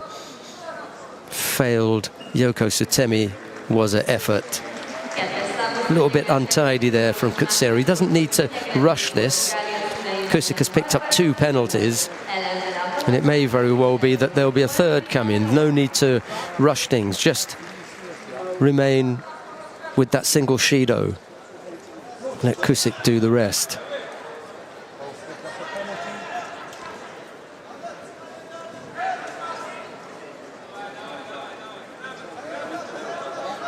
tall and rangy fighter, Kutsera. He may even be able to stack some weight on and do 100 maybe next cycle. Low, left-sided Ippon Seoinage effort. Kusik momentarily threatened.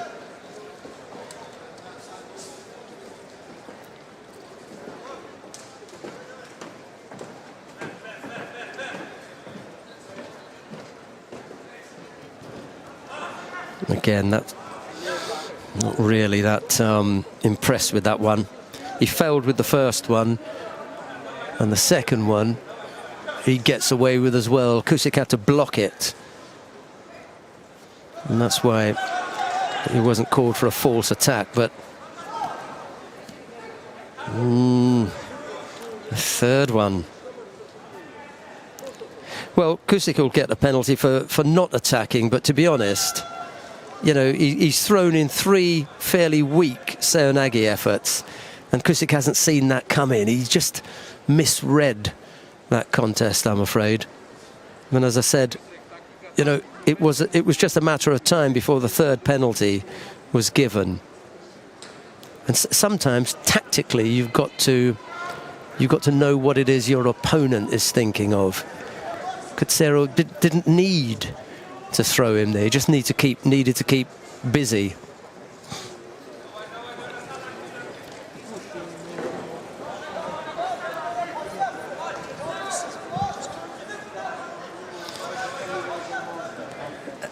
And that ended up being a comfortable win for Kutsero. You could see he never put out a great deal of effort. Looked at the scoreboard, 1 penalty, 2 penalties. Okay, I'll throw in 3 attacks, and on the third one he'll get a Shido. And they weren't even strong attacks, really. He was just clever. Just clever. For Germany, Edouard Triple. In Judo for Brazil, Rafael Macedo. Right, up on mount number 1 now, Edouard Triple of Germany faces Rafael Macedo of Brazil. It's Triple in the white judogi, Macedo in blue. Nice little Kojigari to unsettle the Brazilian. Just had him stumbling for a moment, couldn't follow it up. Maybe he didn't realise that he was going to have that effect. He'd have snatched at that.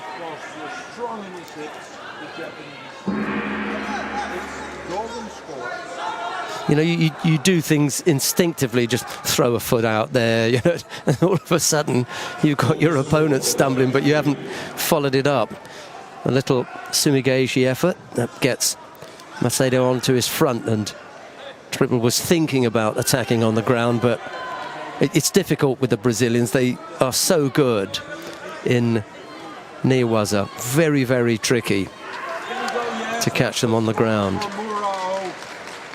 So it was Pomenov who jumped in, but the arm was already out, and for Muro it was quite easy. Yeah, unusual attempt there with the Kosoto just falling almost Satemi-waza-like effort from Triple, and Macedo picks up a penalty.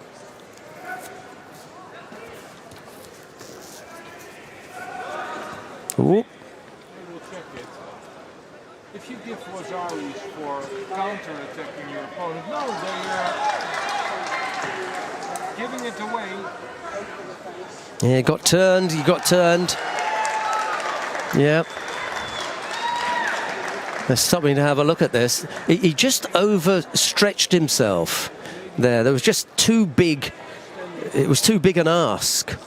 And the further you have to go, the weaker the contact is. You need to be close in and get strong. It's just too far away. And that's why Macedo's able to turn him. Turns him well. The question is just how well was the turn? What was the value? In white judogi for Israel. Yep, Wazari, they've gone with that. In blue judogi for the Netherlands, Jesper Smith. So, Machado leads by Wazari with 2.5 minutes left to go.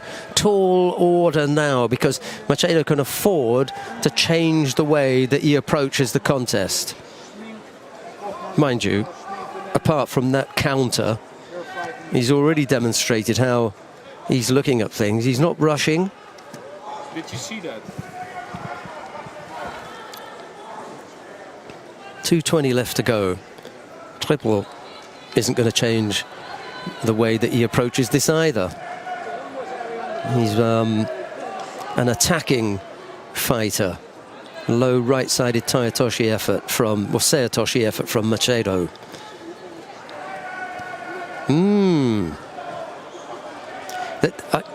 The way that some fighters attack the arm is incredible to me. The risk there is so great. Why would you do that? You know, Edward Triple is a quality fighter. And look here, on the arm. You know, you cannot throw him from there. Why would you attempt that? And now you run the risk of a direct hand sokumake. There is no technique on that arm in that way.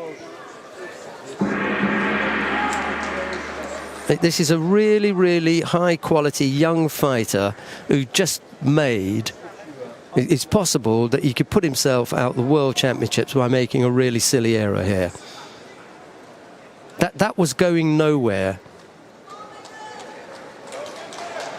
Yeah, but it was going nowhere, Edward. I'm really sorry, mate. You know, that... It was untidy. You didn't hurt him, luckily, but you ran the risk of going against that arm. You know, had it been just a couple of inches further, you could have done serious damage here. I'm really sorry because I like Edward Triple. He's a good young man, but that effort on the arm was going nowhere. Sorry. Right. We've got the return of Loretta Cusack-Doyle, I think. I'll just introduce the next one for Loretta, and then she'll join you again. You can't throw from there, so why would you continue pushing against the arm? Right, they're going to tidy things up on mat 1 anyway. That's going to take a few minutes. And when we've carried out the COVID-19 protocols, it will be Loretta Cusack-Doyle to bring you commentary on the rest of the action.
So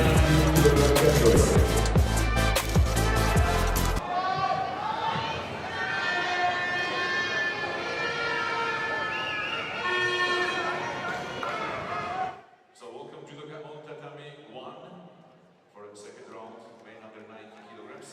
In white judogi for Mongolia, Kantulga Altanbagana. In blue judogi for Czech Republic, David Clement.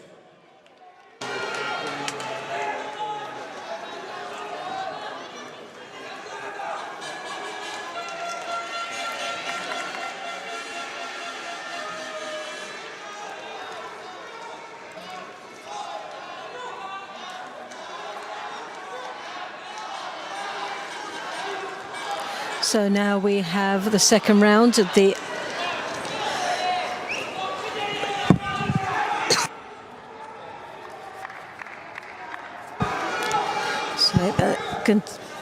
Gantulga in the white, Clement.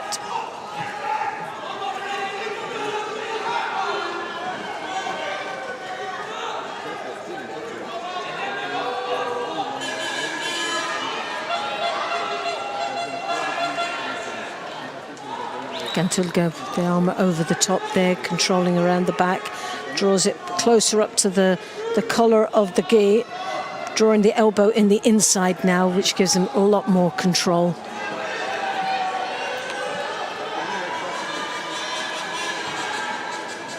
As he digs in there, looking for an opportunity in the niwaza.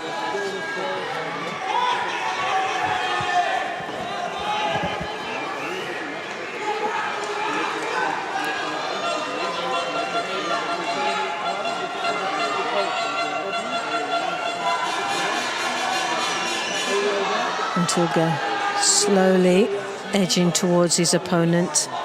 Takes the first grip, the sleeve, then comes again round the back. Wait, this time opts for over the arm now. That's left hand nicely controlling, as you can see, the head and shoulder. Not sure, he can't make his mind up which grip he really wants, but again, he swiftly went round the back before attacking the forward attack.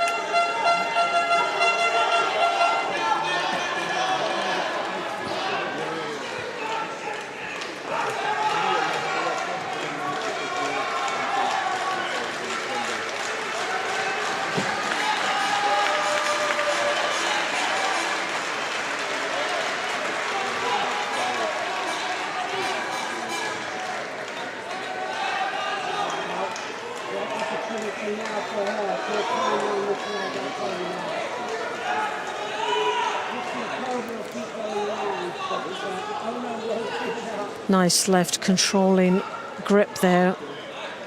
Clement will be feeling the pressure of that one. Comes over the top though, tries to break down the left arm of Gantulga.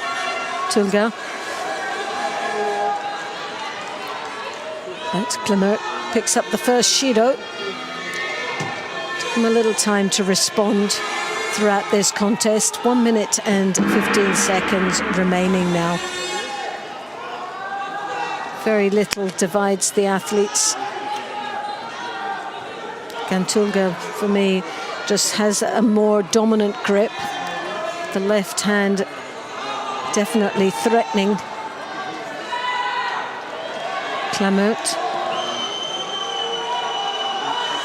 He draws his head in, is looking to create an opportunity. Doesn't seem to do too much with it though. Now needs to get a little bit more movement. He's got the Ouchi Sasai, then it was more upper body. Tewaza attack there, just upper body control, drew his partner over, spun him down and was looking for the Osakomi, but really just powered Clement over there. Very little lower body control. As you can see, all upper body movement there.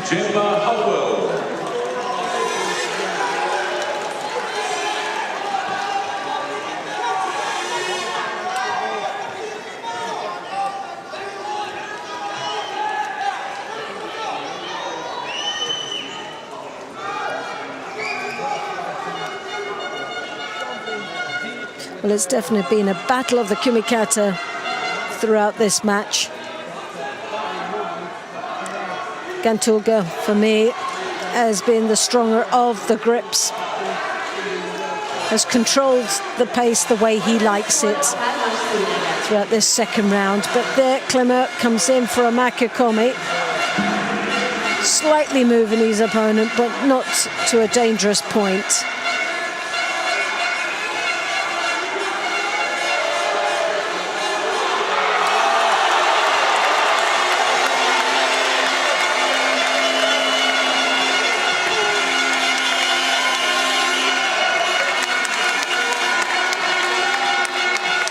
So Gantuga takes the win and he goes through to the third round.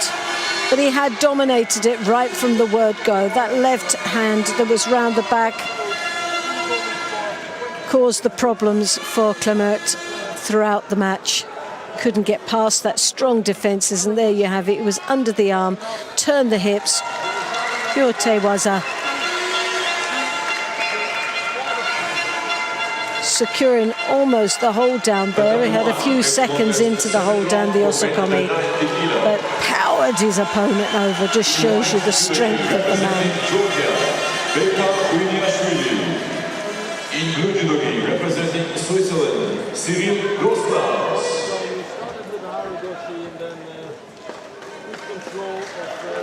Tatami 3, Prix for disinfection.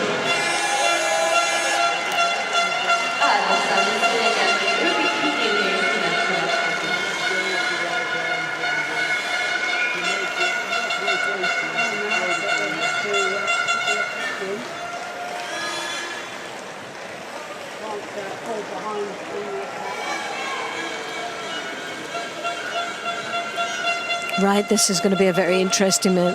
Givaniashvili of Georgia in the white, Grossklaus from Switzerland in the blue.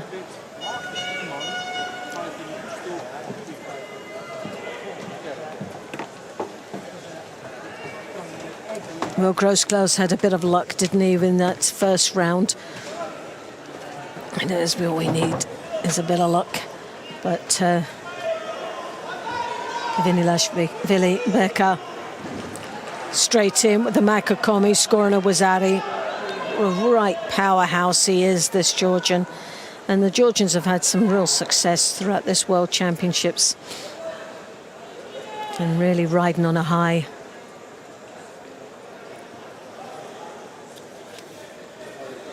Sotogari, as you can see there, switching it through for the Makikomi. So tight with that arm wrapped around his body. Grossklaus was going nowhere off that one.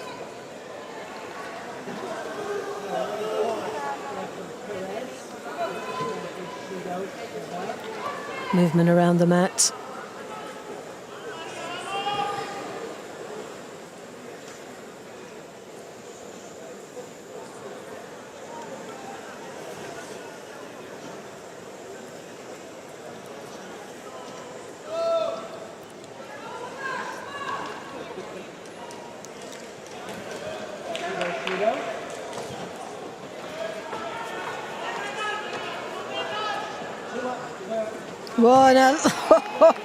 What a drive.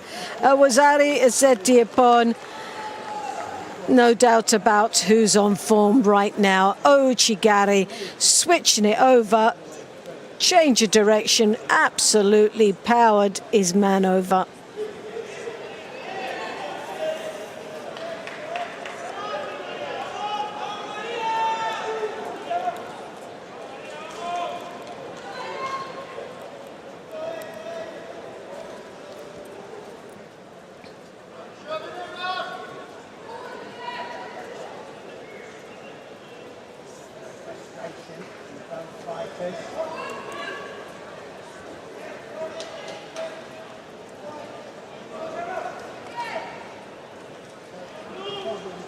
All right. Well, they decided that he landed first on that throw, which I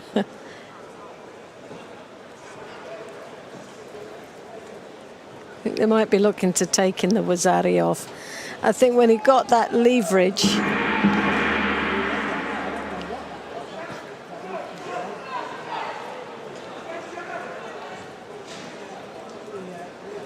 Oh my gosh.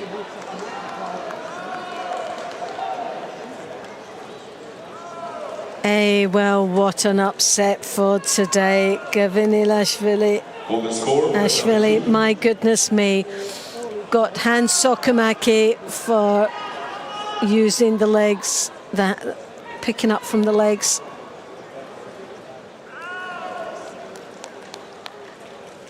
No, I think what it was, he wrapped and locked from the... Oh, yes. I see what happens there. It was the...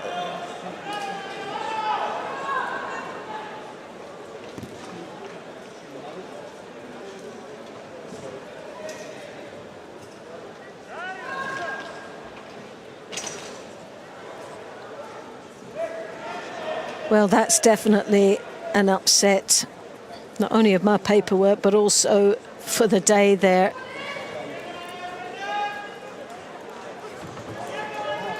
Tatami 3. Next contest, third round for men under 90 kilogram category.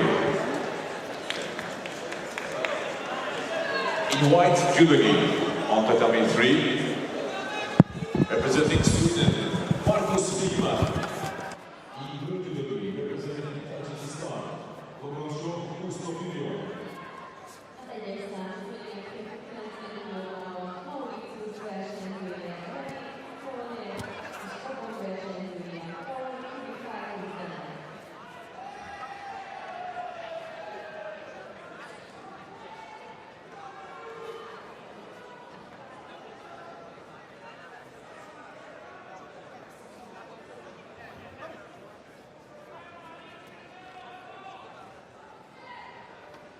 Once more, you see this young man from Mauritius, Filet,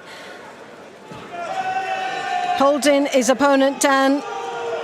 Well, almost did it, but gets a Wazari, got halfway mark.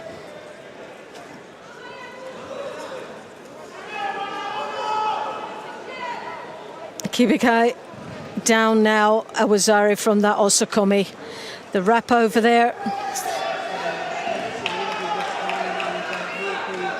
Used his legs nicely.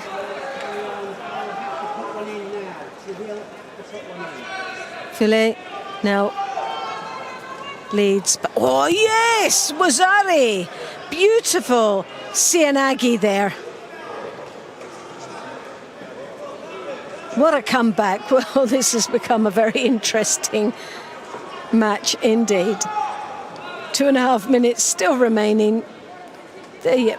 Oh, nice. Just rescued it and no more there. Well, oh gosh. Well, that was a different turnout for a Sianagi, where the other one was absolute lightning. That one was so slow motion. Complete contrast to what we've just seen. But he's got the Sangaku turnover, securing this time the hold from the Wazari upwards. So 10 seconds, and there it is, Wazari Asetiapon.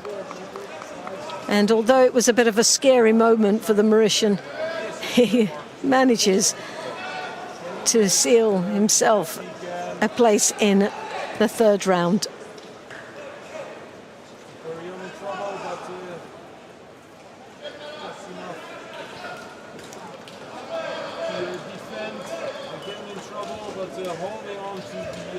A kettes számú szőnyegen, 70 kg-os második fordulóban áll szőnyegre lépett Brazília versenyzője, Maria Portela, ellenfele az Olaszországot képviselő, Alice Bellandi.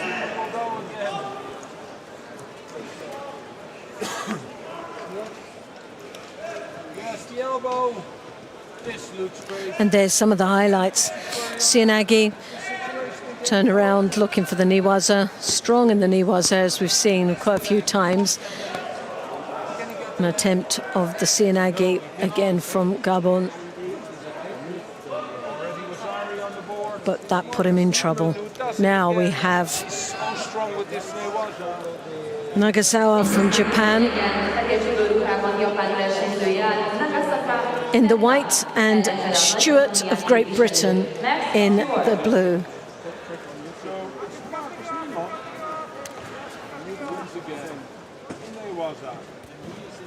Uchimata anticipated well from Stewart. He manages to just slip off that at the end. Works his way into the Newaza.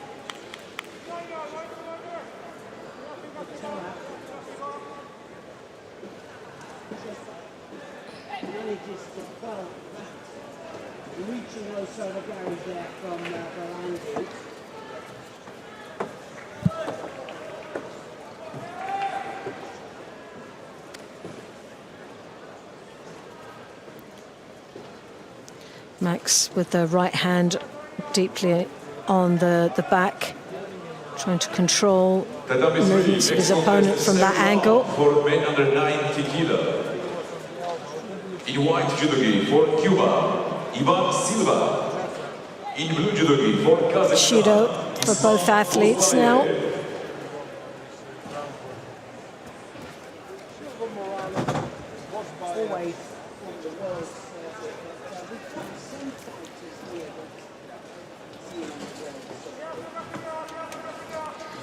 Both opting for the same gripping style there, off the lapel, elbows tucked in. Nagasawa just looking to try and create an opening so he can come through the koshiguruma.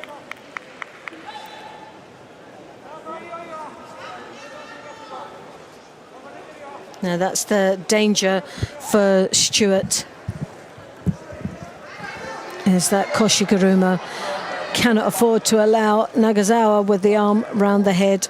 It comes up deep, misplaces the leg for that Uchimata, now finds himself in the thick of it in the Newaza. Nagasawa, as you would expect, very sharp in the Newaza, the transition, and ties up that arm quite nicely, trying to get his, has the osakomi.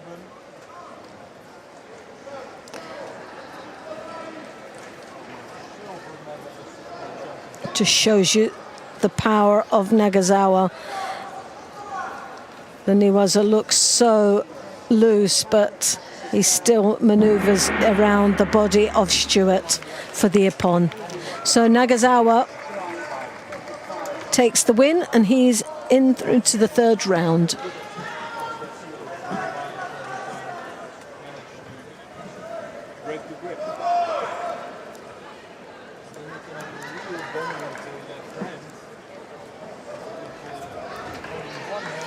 And he'll be up against the winner of the next match coming up shortly.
Now we have Italy in the white and Kazakhstan now in the blue. Mungai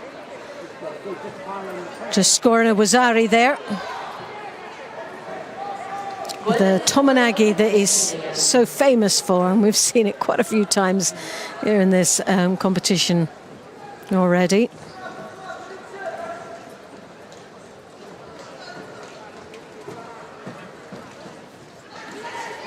Muzafarov now trails in this contest. He's got his work cut out for him now. but still plenty of time. Do that is when you feel that there's a lot of pressure from your opponent. Osianagi, oh yes! What a finish! So with a bit more than 1 minute on the clock. One guy of Italy goes through and he'll be up against Nagasawa in that quarter-final match. His best attack, that was the attack that gave him the score. For the quarter-final stage, I should say.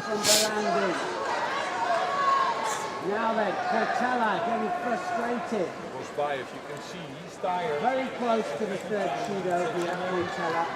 He's fighting, throwing in a good attack, and then he stands up, he looks at the score. Egyes számú szőnyegen férfi 90 kg harmadik fordulója következik. Szőnyegre lép fehér judo ruhában, Spanyolország színeiben a világranglista. There you have it. Lovely rotation.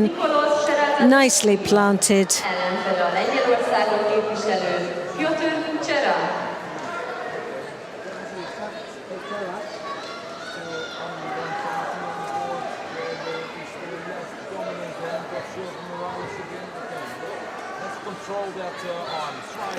Well, here we have Shirazad Dishvili of Spain in the white.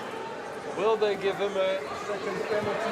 Suki Do they think it was good enough? Kazira representing Poland in the blue.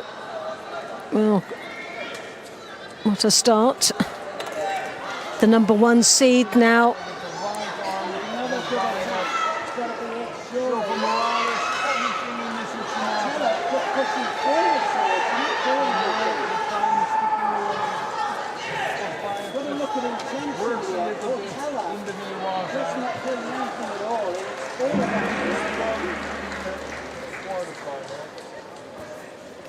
Oh, nice Uchimata.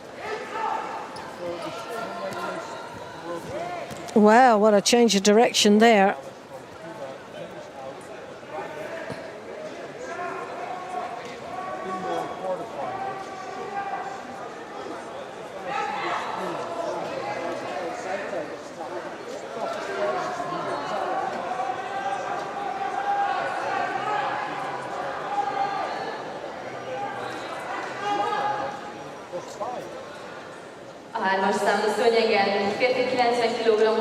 They just didn't plant the shoulders firmly on the...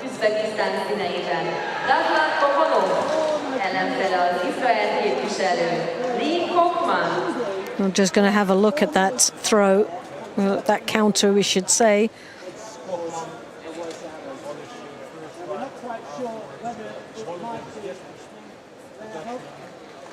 Yep, they decided that full control right through to the end. Shirazad Dishvili now takes the lead. Desperation from Cortella. Cortella could have got the third judo a couple of times. Wait for 53 first, then she went down with the left hand. Trying to make a big gap. Kettes számú szőnyegen női 70 kg második fordulóján lép szőnyegre az IGF színeiben Ula Dou, ellenfele a Tunéziát képviselő Mia Landolfi.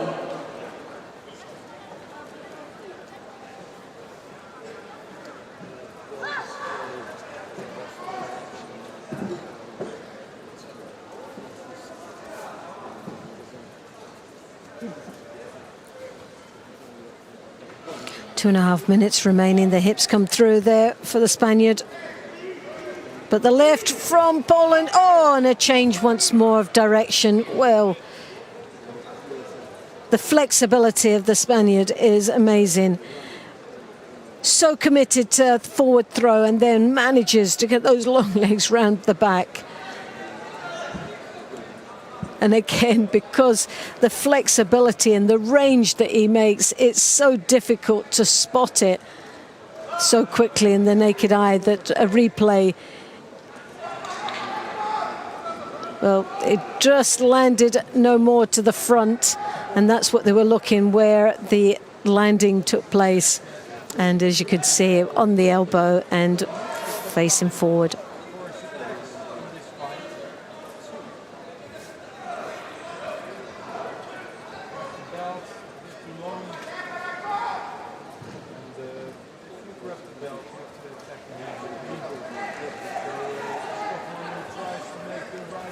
Uchimata, nicely entered, got that lift, just didn't get the finish.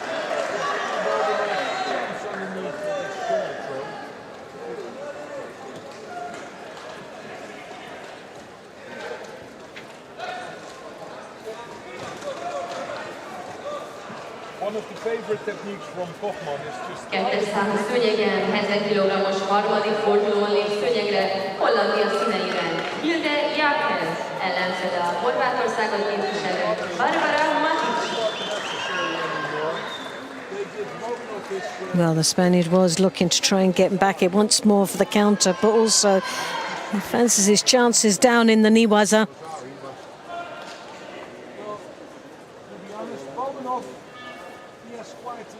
Luck today. Sometimes you need some luck to get into another contest. So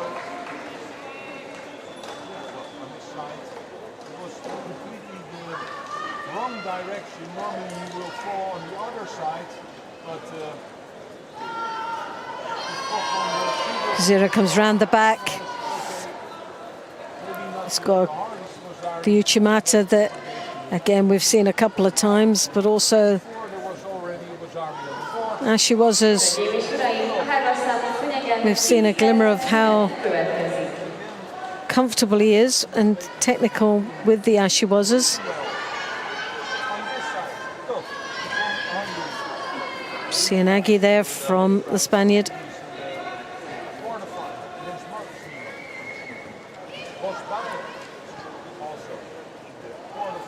Sianagi once more, but this time a little bit of entry, but just didn't have the completion with the upper body. The lower part of the body worked, the arms just didn't come with them.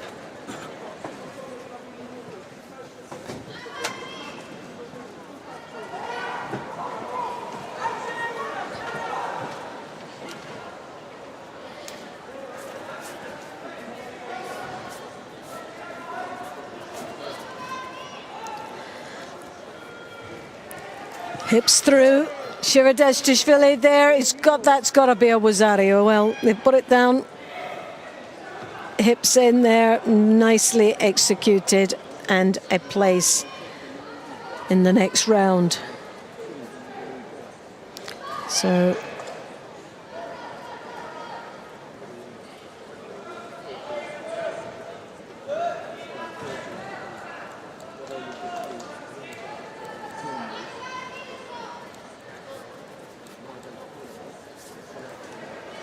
Shiradishvili goes through to the quarterfinal of this World Championships, and he'll be up against the winner of the next match coming up very shortly.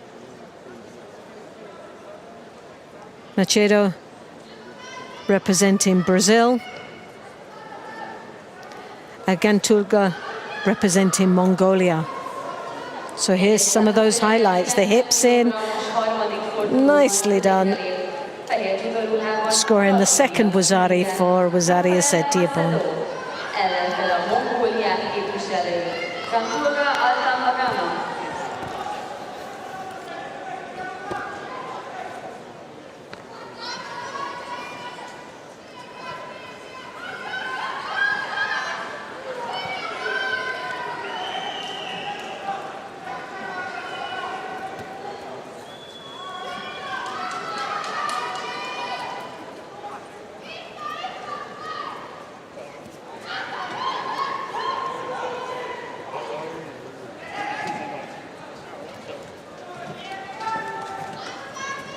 Macedo with the inside grip there, as you can see, the right hand just off the high collar of the gi. Good blocking as well as controlling grip there. Gantulga coming round the back. The danger is with that arm in front, there's always the chance that Machado can come through with that Cianagi.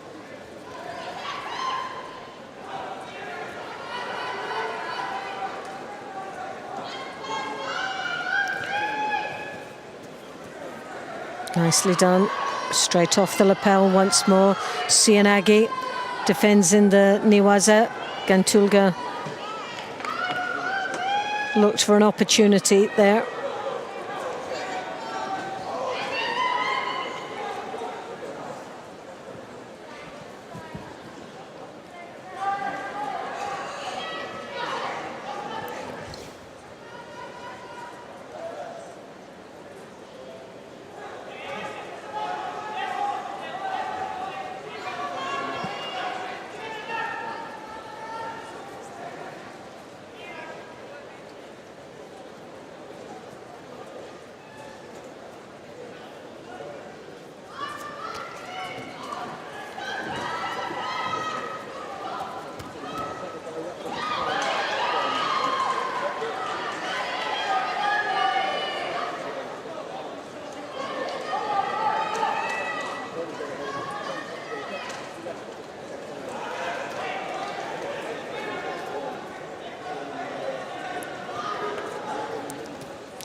Gantulga comes round the back here, rides the Uchimata, manages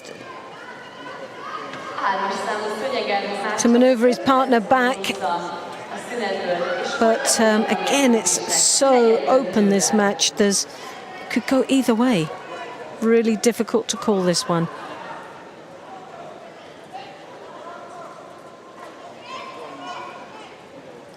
Machado has had a little bit of a luck on his journey through to this third round.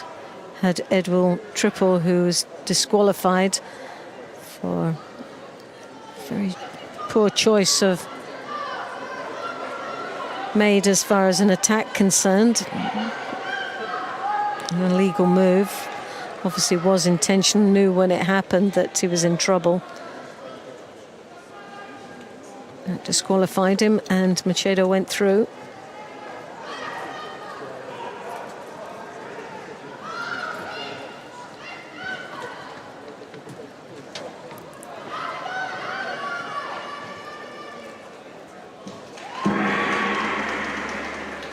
Uchimata. Machado blocks it there, stops the rotation from the Mongolian, who now follows down into the ground. There was, looked like there was an opportunity with the Shimiwaza, but quick response from the Brazilian. He managed to get out of trouble.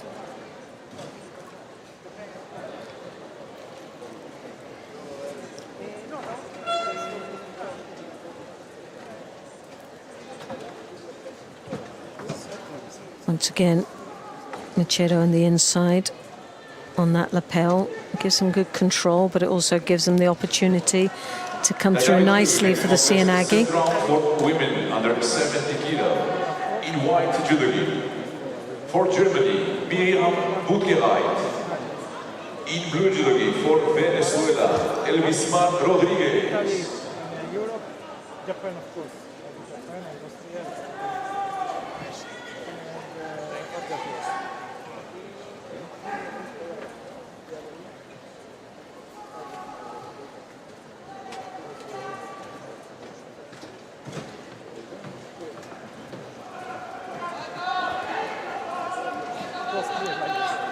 I get the message. As the minutes have gone on now, the timing of these attacks are starting to be misplaced. And the sharpness has gone. A grueling 3.5 minutes. It's starting to wear both athletes down, not looking as sharp as what they did in the earlier minute.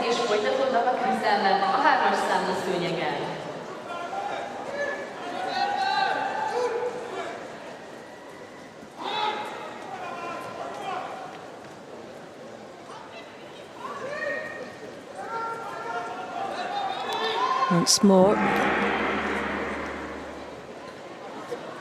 Well, really the controlling grip of the Brazilian. That's right hand that comes in the inside on that lapel has played the most dominant part of this contest and been a major controlling factor and frustration from the Mongolian. There's no doubt about it. But no score at this moment. A lot of grappling, an exchange of movements that have got those lifts and rotations, but not got that score that they're ultimately looking for. Niwaza very poor, no transition at this moment that's been strong enough to say effective or even close to scoring.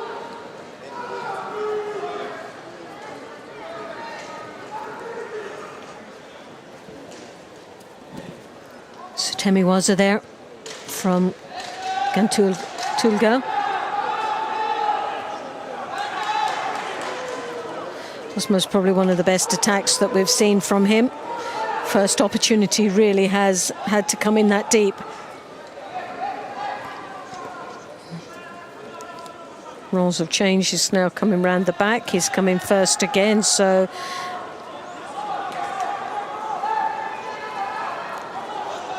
well, the pace of this contest has now been dictated by Gantulga. Ladies and gentlemen, Tatami 3. Machado picks up the second Shido. Throws that right arm over the top, but he throws himself onto the leg of Gantulga, who's there with the Uchimata. Hadn't really prepared himself, but there comes down an attack, and definitely that was a score. He landed on the shoulder. But obviously the referee couldn't see it from there.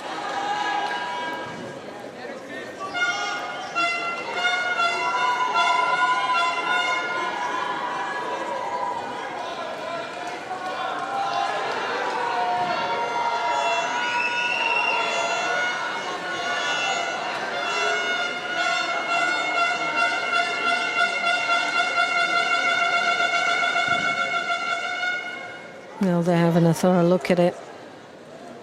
For me, I thought it was a score, there's no doubt about it, but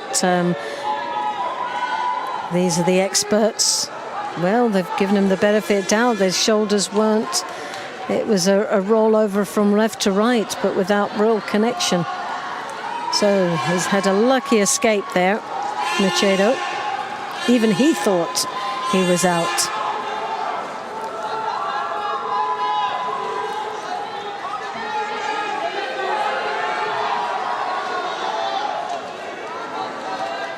Uchimata once more. Well, the pressure from Gantulga has been immense here in the golden score. He has dominated it for the last minute and a half. Machado really has taken second best here, although he played a major part in the first 4 minutes of this contest. Now has allowed Gantulga to come back in. Thought there was almost a chance there. But the Shido and the third and final one, Machado will go out with a disqualification. And Gantulga, who kept the pressure going right from the beginning to the end, goes into the quarter-final stage. And he'll be up against Shiro Razdishvili of Spain.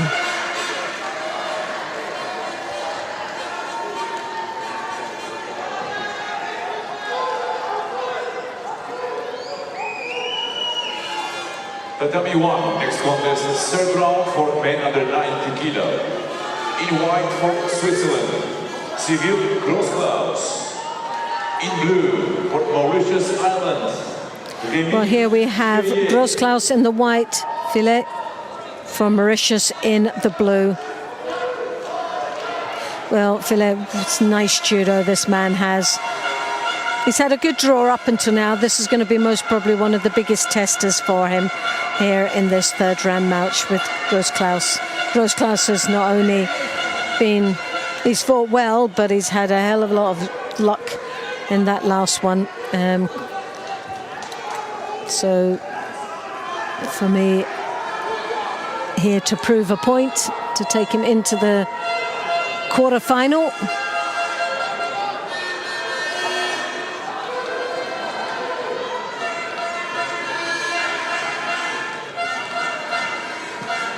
Sinagi, but Filet, as you can see, full on here. He's really determined and his work rate is so good.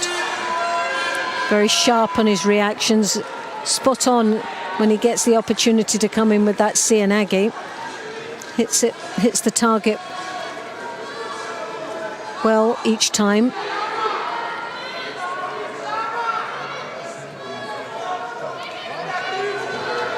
%90 success on that Sinagi.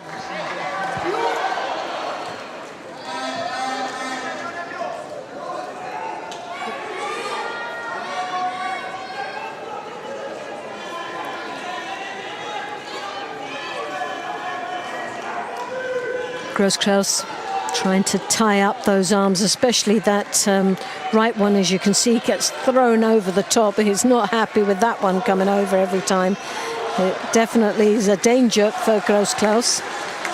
Kochi, but counter with Kochi as well from Grosskraus. It wasn't, although it was a strong attack, just didn't generate enough power through it for Filet. Filet, I should say. Tatami 2, next contest, third round for women under 70 kilo category. In white judogi, for Austria, Mihaela Poleres. In blue judogi, for Republic of Korea, Kim Song-yeon. Filet coming over the top once more, draws down on that head, uses his feet nice. Sasai, nice change of direction there from Grosskraus.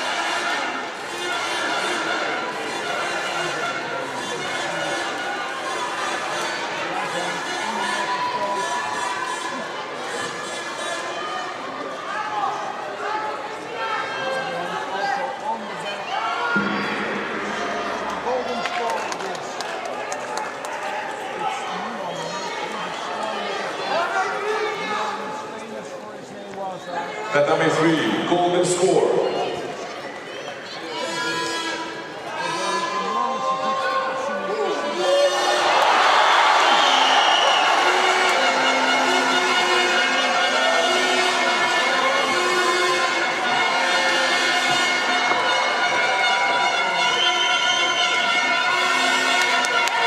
So a minute and a half remaining, no scorers yet. The biggest threat though is Filet from Mauritius. He's had a couple of good, strong attacks, very close to scoring. There's a Sasai from Grosskraus. A good change of direction, so there's that ultimate surprise as well that comes from this young man from Switzerland.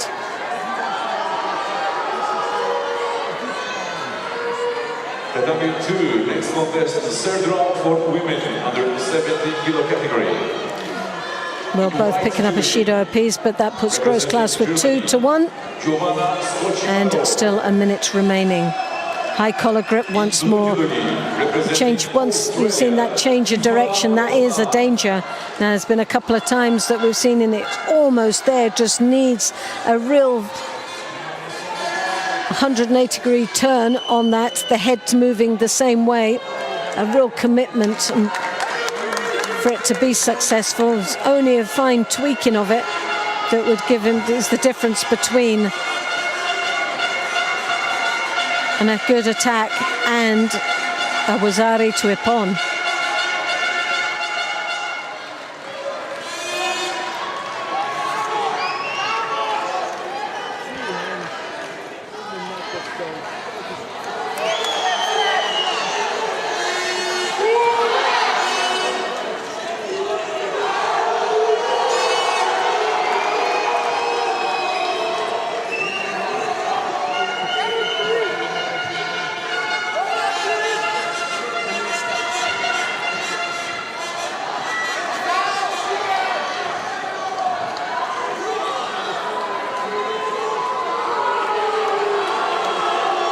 Well, as you can see, some of the statistics there, world ranked 64, age 28, and amateur from Mauritius.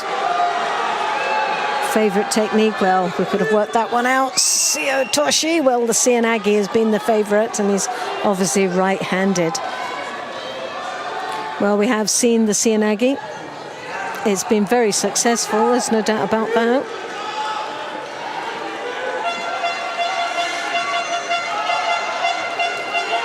Now they're back in action.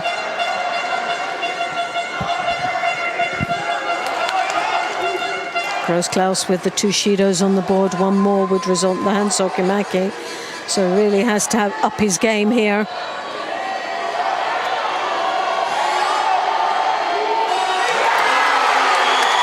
Doesn't like that grip over the top.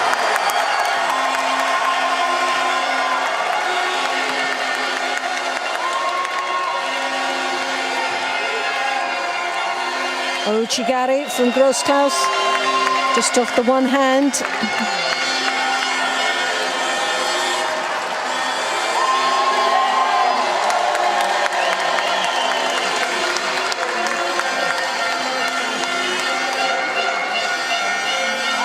Negyedöntőben győz ezzel az elődöntőbe jut világbajnokságon Christian.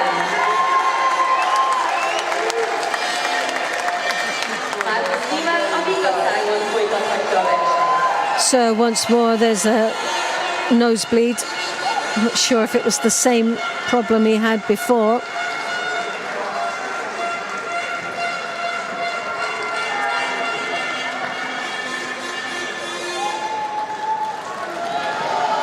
There's the danger, that right hand that comes over the top, but also the Kochi.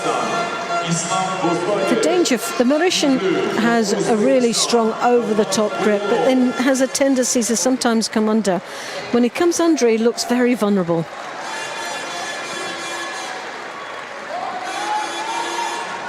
You should really focus on the arm over the top. Gross-Klaus had a couple of good opportunities, as you've seen there.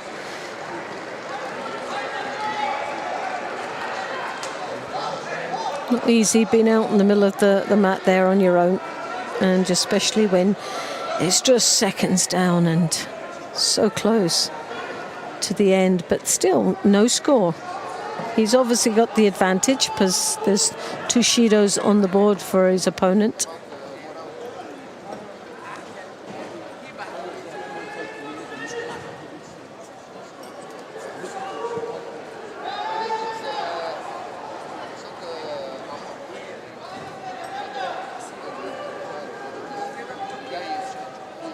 Whoa, oh, gosh, that was so close.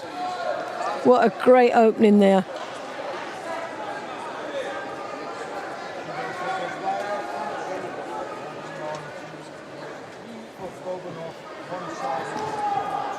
Well, Gross-Klaus controlling that right sleeve, and he knows that that is the thing that's caused him the absolutely bane of his life throughout this, but he's not been able to control it well enough. And there you have it. That was always the problem, that right hand over the top. Gross-Klaus knew what he had to do. He was able to do it on the glimmer of times throughout this contest, but on this occasion, no. Tiredness set in. And there you have it. Filet goes through to the next round, the quarter-final stage. Well, if you'd asked me that at the beginning of the day, would this man be there, I wouldn't have agreed. But based on his performance, he's had a solid performance throughout, and that Seoinage was just something that is a major weapon. He's good gripping skills as well, but he's still really to be tested. And that test will come in the next round.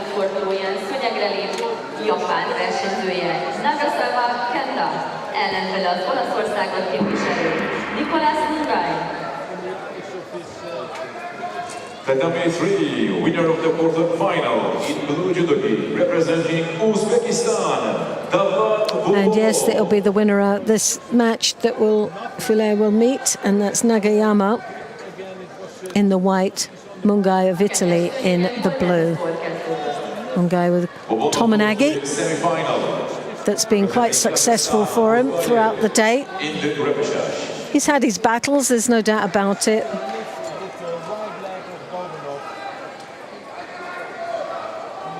Nagasawa, on the other hand, really hasn't been tested as yet. Is this the man that's going to really open the lungs?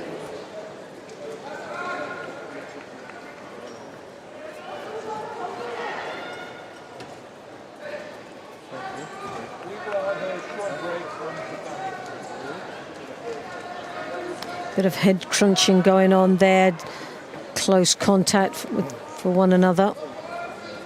Not sure who that favours. I would say it most probably favours the Italian more than Nagasawa, because the Japanese tend to like a little bit more space to manoeuvre around, to create an opening and break the balance, the Kisushi. So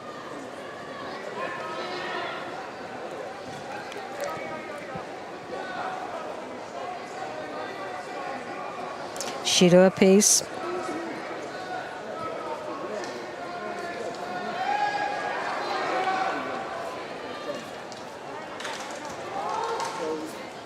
Uchimata, Koichi, good combination.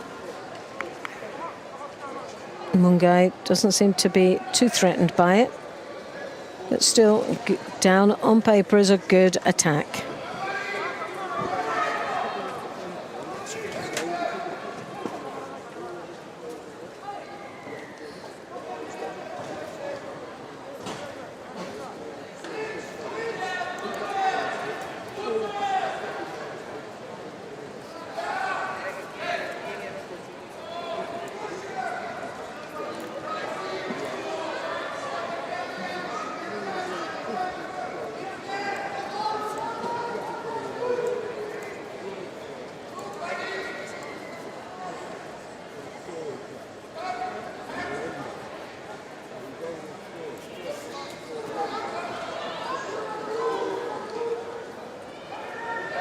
Well, it looks like Mungai's taken second best on the grip there. As you can see, the right hand over the top of a defensive arm there, the left side of Mungai for Nagasawa, controlling very nicely on the right shoulder of his opponent. That left is causing a few problems for the Italian.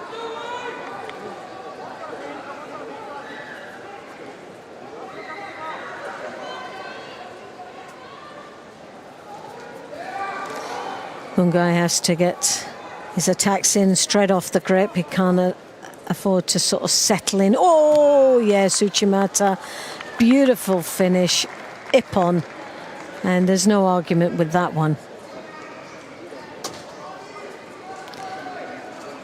Left Uchimata, beautifully executed. He was just waiting for that setup. Found his opportunity and took full advantage.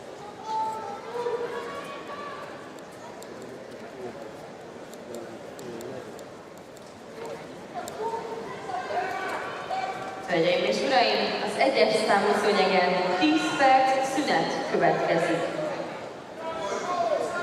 It just gets better each time you see it.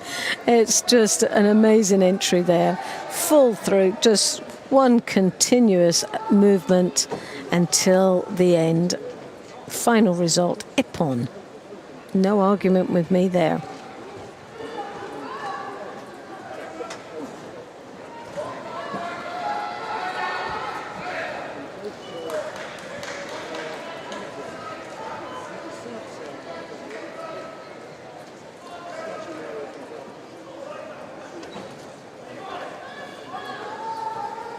So I think we've got a 10-minute sort of break, and then we will continue with the quarter-final matches, and that will be coming up very shortly.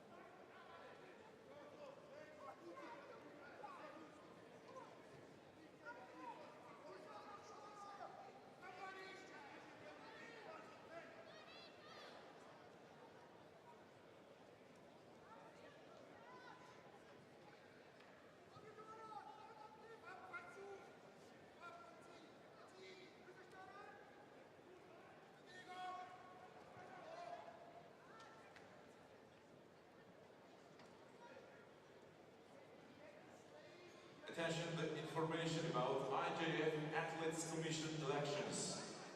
So 2021 IJF Athletes Commission elections. The winners are for African Judo Union, Ariel Bonfas, Malawi.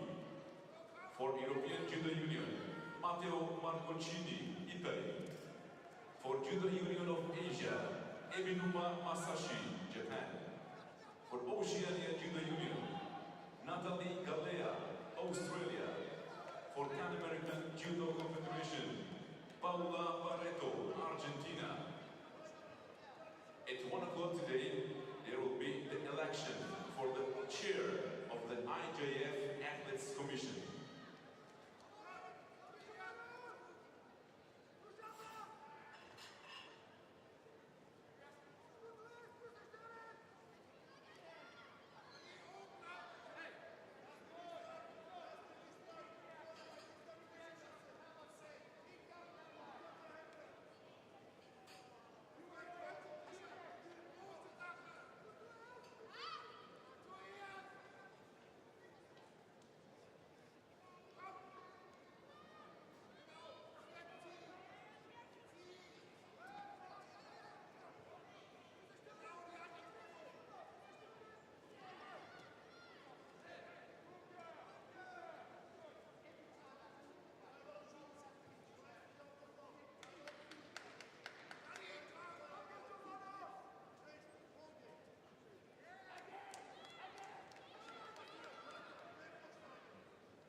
Break time on Tatami 1, 8 minutes. Egyes számú szőnyegen 8 perc múlva kezdődnek a küzdelmek.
Tatami 1, 5 minutes to go.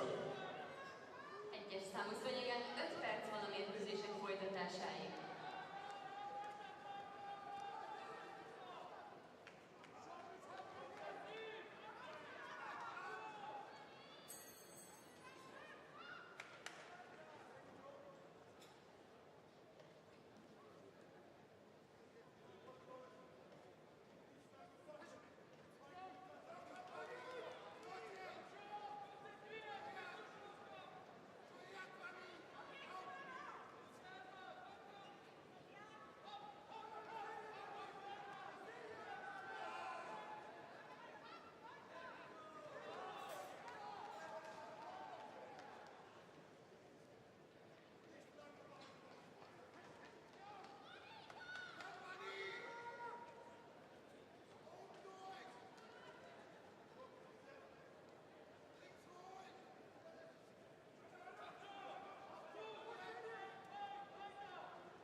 matchup was the winner of the previous round with a nice bit of groundwork. Tatami 1, quarter-final for men under 90 kilogram category. Egyes számú szőnyegen férfi 90 kg-os negyeddöntő következik. In white judogi, representing Spain, number 1 at the World Judo Ranking 2018 World Champion, Nicolas Sherazadishvili. In blue judogi, representing Mongolia. So we have Sherazadishvili here representing Spain in the white, Gantulga in the blue. Quarter-final now of the under-90s, the first of two that we will be covering on Tatami 1.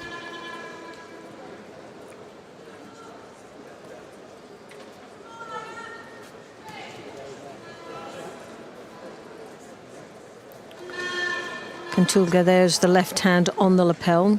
At the moment he's using it as a bit of a controlling tool. Just waiting to get a real feel of what the Spaniard is up about as he comes around. Looking again, he's got that uchimata, and he's so tall in this weight category, so it can be, those long legs are very dangerous. And the ability also to change direction.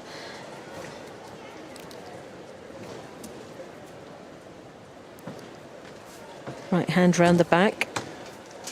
He's got the uchimata, but he also got that kosota gak off the belt. Needs to use it, but Gantulga totally dismisses it. Uses the shoulder to nudge his opponent's body forward onto his face.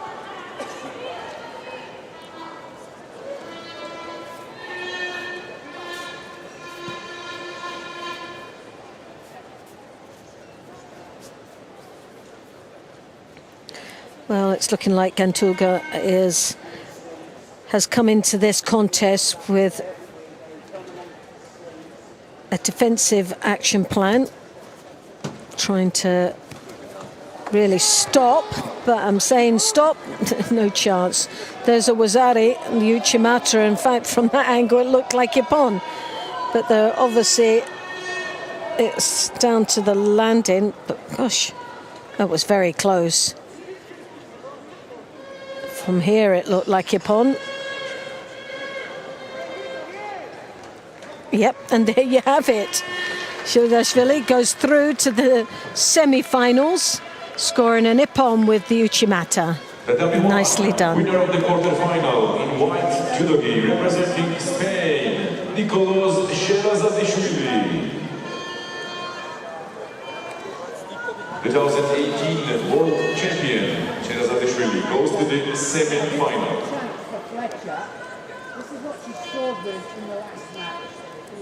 And Gantulga for Mongolia will go down into the repechage. Quarter-final for men under 90 kilo category. And there's some highlights of that. That's the danger when he gets those long arms over the top, connects with the belt. It is like the vice you cannot get out. In blue judogi, representing Japan. So we've got now Filet representing Mauritius. Now, for me, there needs to be more digging into finding out where this man trains. Filet in the white gi. He's had a fantastic performance throughout the day. He's up against a tough opponent here, Nagasawa, who has been on form.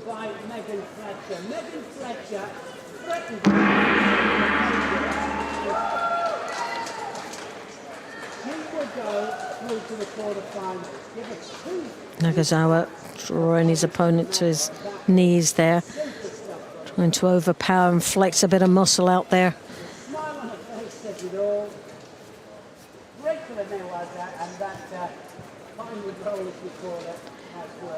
Now this is the danger. He's got that Sianagi, but for the first time we've seen is that an attempt of a Tomonagi. That's not come out before. His strengths are the Siotoshi and also the Sianagi, really in deep at Maybe he can't get past the defences of Nagasawa, who's built like an ox out there. So strong. Filet doesn't seem to be getting his own way. Does favour to come right over the top, but on this occasion he's getting nowhere near it.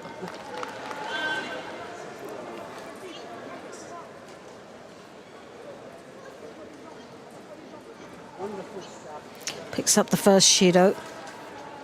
As you can see, he tries to throw that right hand over the back. It's not as deep as he normally likes it, but he's not going to get any closer to Nagasawa. Nagasawa sets up that left hand in the inside, using the elbow to block the arm out, preparing for the Uchimata. You can see him setting it up here, just a little bit of tension. Howell likes to go to ground, and so does Ono. So it's got to be on your terms when it comes to the nail open. But you've got somebody who doesn't mind mixing it with the nail open, so Filo picks up the second Shido. Well, he's been under pressure right from the beginning. He's never been able to get his favourite grip, which is right over the top. Nagasawa favours the inside. He's got a better positioning now. Looks for... He's got the two options, the Uchimata and the Seoinage. As you can see, Filet really desperately trying to come over the top.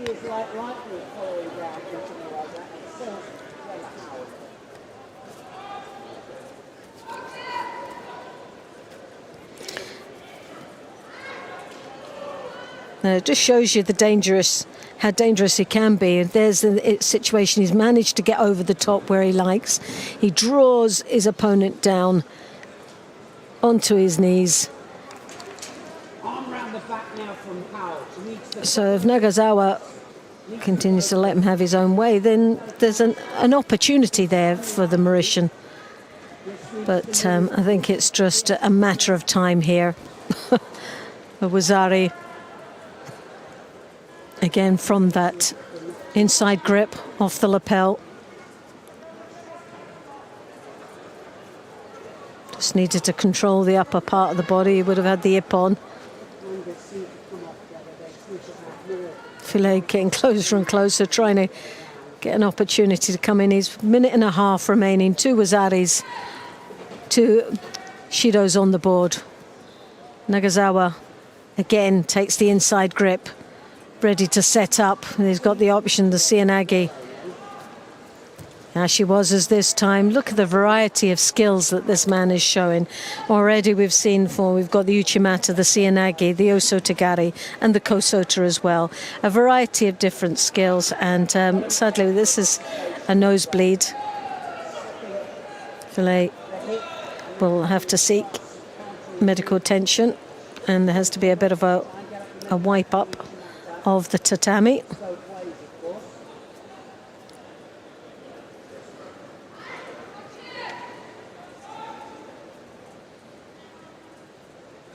And there's some of the highlights there. That's where the Wazari came.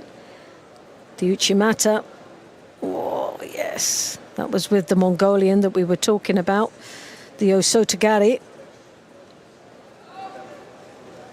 Just a bit reluctant to grip up here.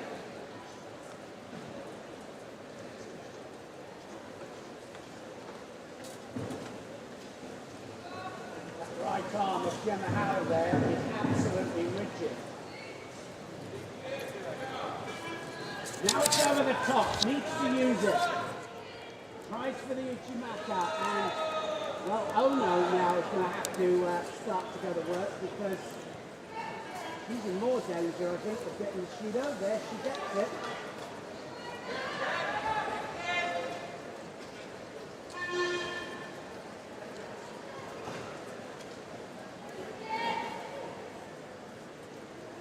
Crucial match this, because if you lose at this stage, you have no chance of a medal, so you've got to get past this stage. Uchimata! That was the Uchimata then from Ono, and easily quelled by Howell.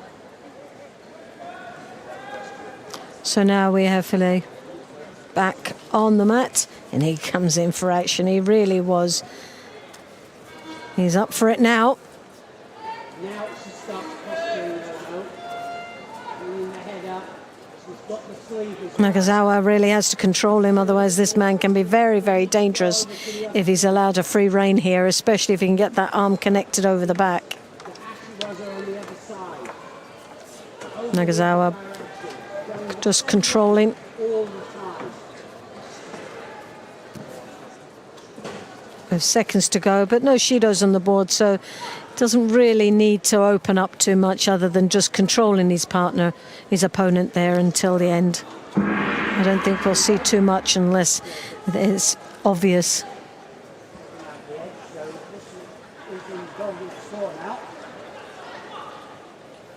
Golden score, Tatami 2. Well, Ishido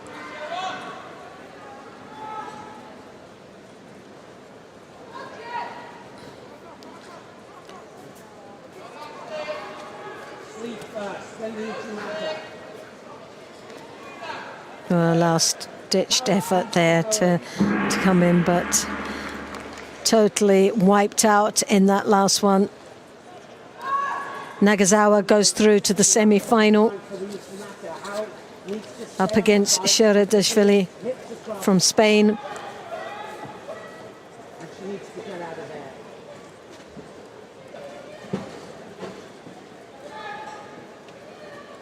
Working hard at it, Ono, and now can she get the leverage here? She'll do well if she picks up the Hal. Hal, very, very strong. But a brilliant performance from Philly, there's no doubt about it. He'll go in for the bronze medal, the repechage, so he's still got a chance of a medal. Direction in there was. A lot of people don't think of that. Nagasawa goes to the semi-final. Underneath the neck, it's not. Representing Mauritius Island, Prix in the repechage. Out. Manages to avoid the Shimiwaza. Dear spectators, the preliminary contest on Tatami 1 has finished. Now needs to step up the pace.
Next contest, third round for women under 70 kilo.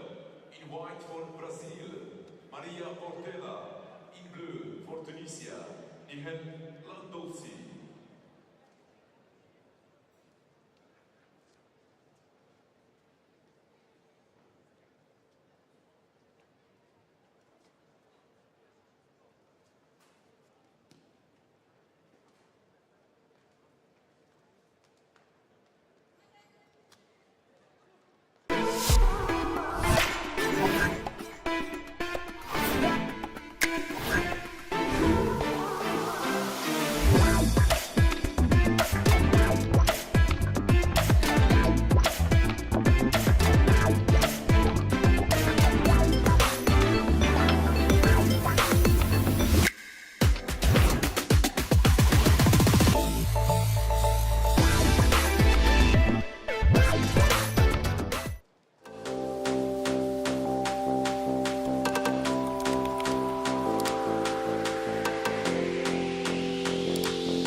next contest, first round for women under 70 kilo category. In white for Morocco, Tatami. In blue judo representing of Korea, Hungary. Tatami 2 next contest, first round for women under 70 kilo category. In white for Morocco, Tatami. In blue for Spain, Maria Ferrero. Contest, first round for women.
Vole, mani borbu za gard, dajmo probaj. Dobra tuča mora da bude da bi bacio.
Next contest, second round for women under 70 kilo.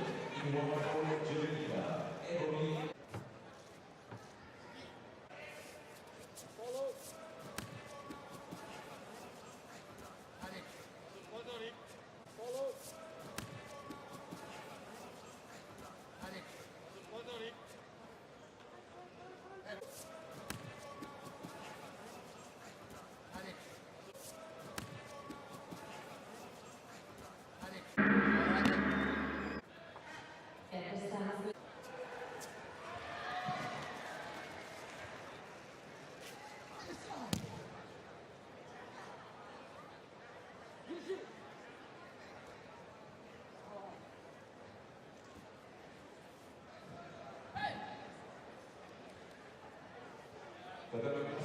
next contest, second.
Peti, old megvan a fogásmod!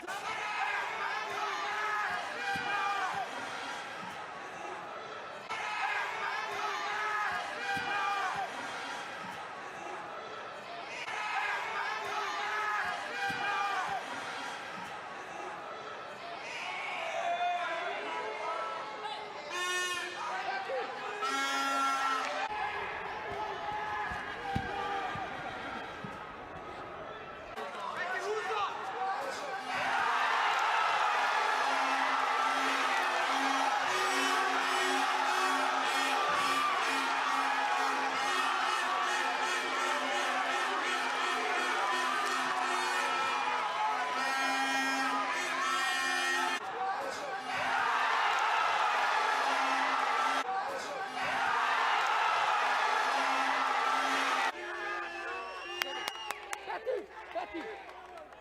I first!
5 minutes to go.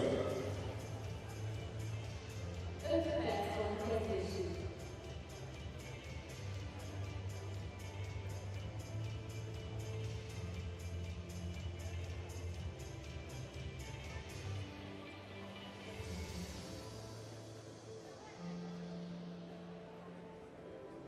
Attention.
Roundup of the preliminaries here at the Pap Laszlo Arena. It's the World Championships, day 5 here in Budapest, and I'm standing alongside former world champion Loretta Cusack-Doyle. Loretta, good afternoon. Your thoughts, first of all, on the under 70 kilo category. Where would you like to start? Well, the biggest upset was Gahi, wasn't it? Number 1 seed coming into this World Championships and going out. She had a bye in the first, she went out the second round, and she went out with a young lady called Hilde Jager of the Netherlands, and that was a great win. Sadly, she didn't go on any further than that because she ended up with Matic, who's now in the final. So we can go right to Matic then. What a day. That young lady has fought a blinder, that's all I can say. An amazing performance today. I think it's most probably one of the best performances I've seen from her ever. So. Okay, now she's up against an absolute legend as far as the Japanese are concerned in Ono Yoko, but not necessarily, you know, that glossy and that shiny in world judo. But for the Japanese, she's the real, they really believe in her. Well, yeah, she's definitely a class act. But for me, when we're looking at the both performances here today, I think the one that is really polished, and it might be just the clash of people that they've competed against, but Matic, when she came into this competition, she was at the top half and everyone would have written her off right at the beginning, and she's there in that final, and for me has fought extremely. Her judo is spot on, her timing is perfect, her condition is great, and the desire to win is just, you can see it oozing out of her. Ono, I think there could be, the pressure's here, she's in Europe. And will she be able to cope with that is another thing. And I don't think she's looked as sharp as Matic. I'm glad that you said that everyone would have written Matic off. Probably not Mr. and Mrs.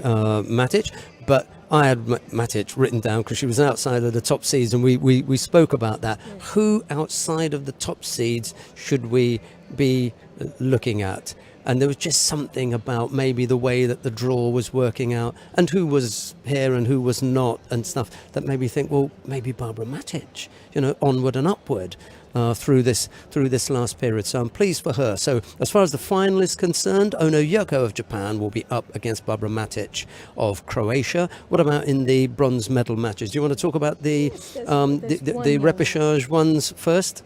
Well, there's one young lady I think again has now had an absolute blinder today, and that's Megan Fletcher from Ireland.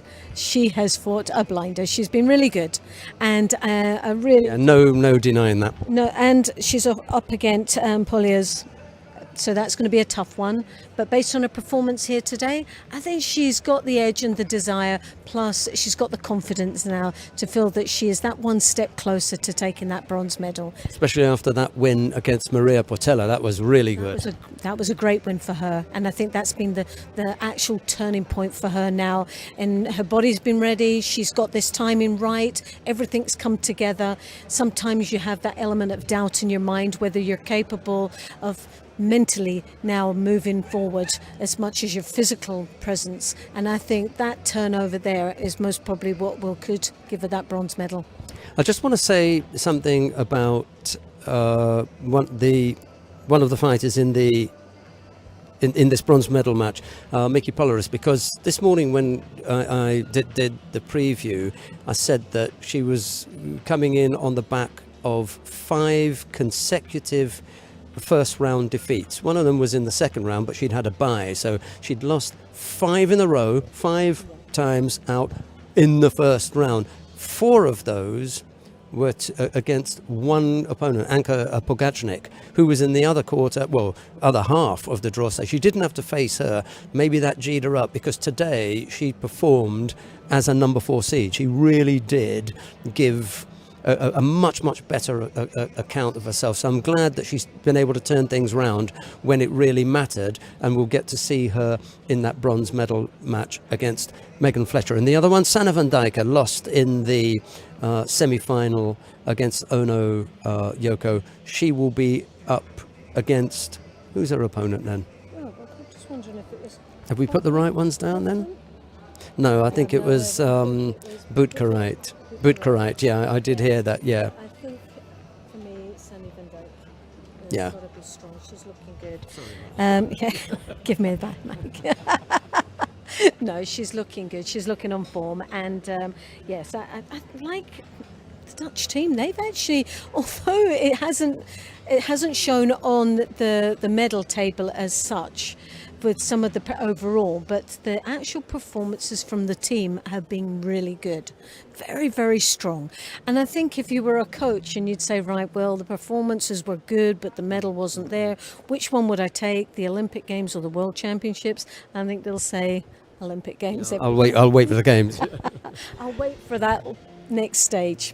Right, let's talk then about the men in the under 90 kilo category. We started the morning with the number 1 seed and former world champion Nicholas Sherazadishvili. The number 2 seed was Tot Christian. Number 3 seed was Ivan Felipe Silva Morales, and the number 4 seed was Beka Gviniashvili of Georgia. We lost Beka fairly early on. Unfortunate penalty.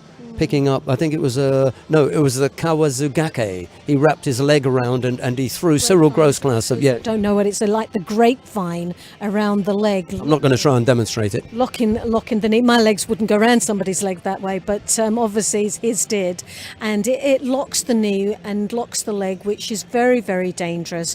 He didn't do it intentionally, we know that, but the problem is it is about safety of an athlete and the career of an athlete. And you have a break that can be serious when that sort of, with a knee going like that.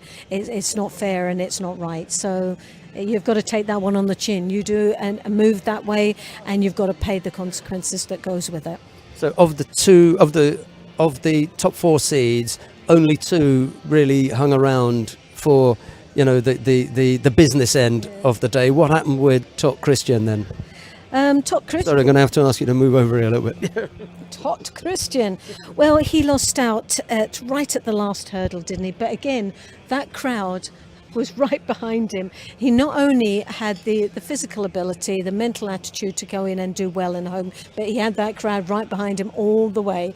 And I think that made a massive difference on his performance, because he just stepped it up a next level. Yeah, a couple of times you sensed that. They pulled him along.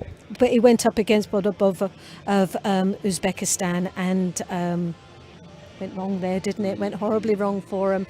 And but that's the way it goes. But he can't. When you reflect back on the general performance, and he's still not out, because he's got Gantulga in that bronze medal fight for Mongolia. He could still medal. I think he will medal. I don't think he can still. I think he will. Yeah, good call. I agree with you there. That's 1 bronze medal match. Tot Christian and Gantulga. Marcus Niemann of Sweden, he is in the other bronze medal contest. Do you remember who it is that he's going to come up against? Well, he's going to come up with Nagasawa. Nagasawa Kenta of Japan, that's quite right, yeah. Yes, Nagasawa, now how did Nagasawa, what happened with him? Was there a... Yeah. The Spaniard in the semi-final. Nicholas Sherazadishvili in the final then. I'm delighted to see him in that final.